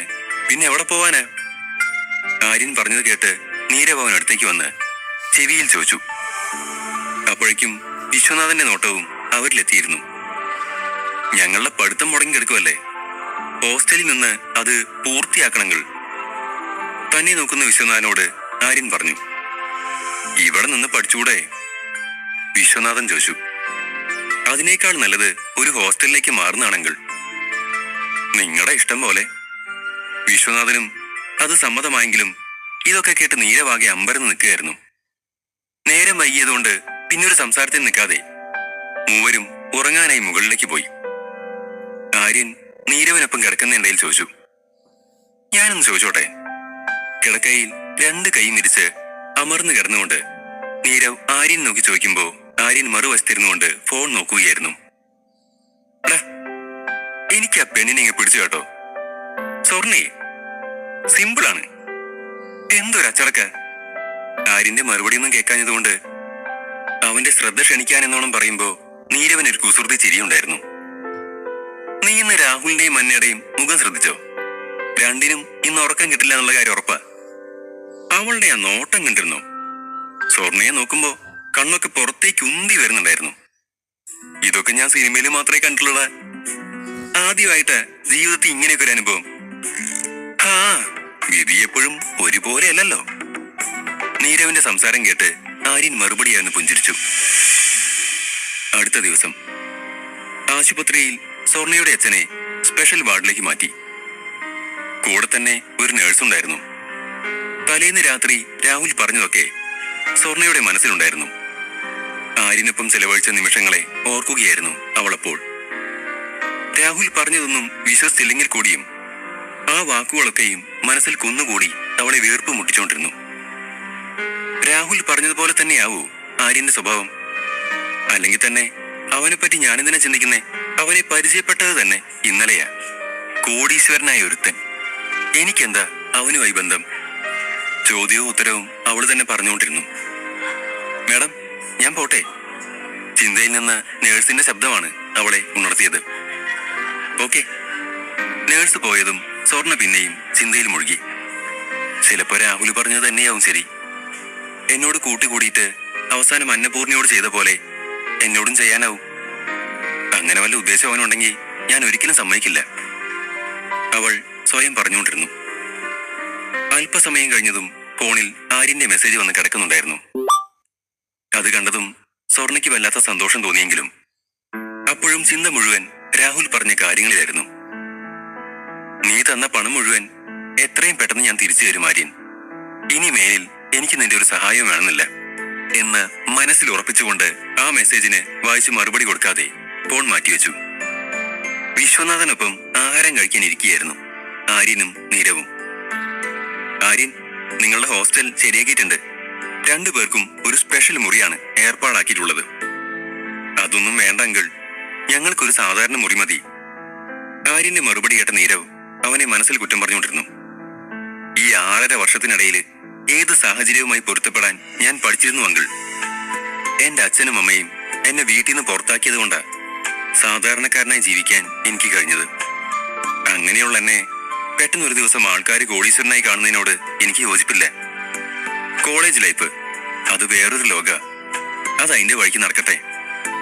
ആര്യൻ പറഞ്ഞ അത്രയും അമ്പരപ്പോടെ കേൾക്കുകയായിരുന്നു നീരവ്. അപ്പൊ പിന്നെ നിന്റെ സ്വത്തും പണമൊക്കെ ആരാ നോക്കി നടത്തുക? വിശ്വനാഥന്റെ ചോദ്യം കേട്ട ആര്യൻ ചിരിച്ചുകൊണ്ട് തുടർന്നു. ഞാൻ സാധാരണക്കാരനെ പോലെ ജീവിക്കാൻ ഇഷ്ടപ്പെടുന്നു എന്ന് പറഞ്ഞാൽ ശരിയാ. എന്ന് വെച്ച് ഞാൻ എന്റെ കടമകളും ഉത്തരവാദിത്വമൊന്നും മറക്കില്ല. വാ, ഇന്നും കോളേജിൽ ലേറ്റ് ആവാനാണോ ഉദ്ദേശം? നീരവിന്റെ തലയിൽ തട്ടി ആര്യൻ ചോദിച്ചു. നിങ്ങൾ കോളേജിലെത്തുമ്പോഴേക്കും മുറി ഞാൻ റെഡിയാക്കിയേക്കാം. വിശ്വനാഥനോടൊന്ന് ചിരിച്ചുകൊണ്ട് ആര്യൻ നീരവിനൊപ്പം കോളേജിലേക്ക് പോകാനൊരുങ്ങി. പോകാനായി ഒരു ടാക്സി ബുക്ക് ചെയ്തു. അതിന് കാത്തു നിൽക്കുന്നതിനിടെ നീരവ് ആര്യന്റെ കയ്യിലും തട്ടി. നിന്നെപ്പോലെ ഒരുത്തനെ ഞാൻ ആദ്യമായിട്ട് കാണുക.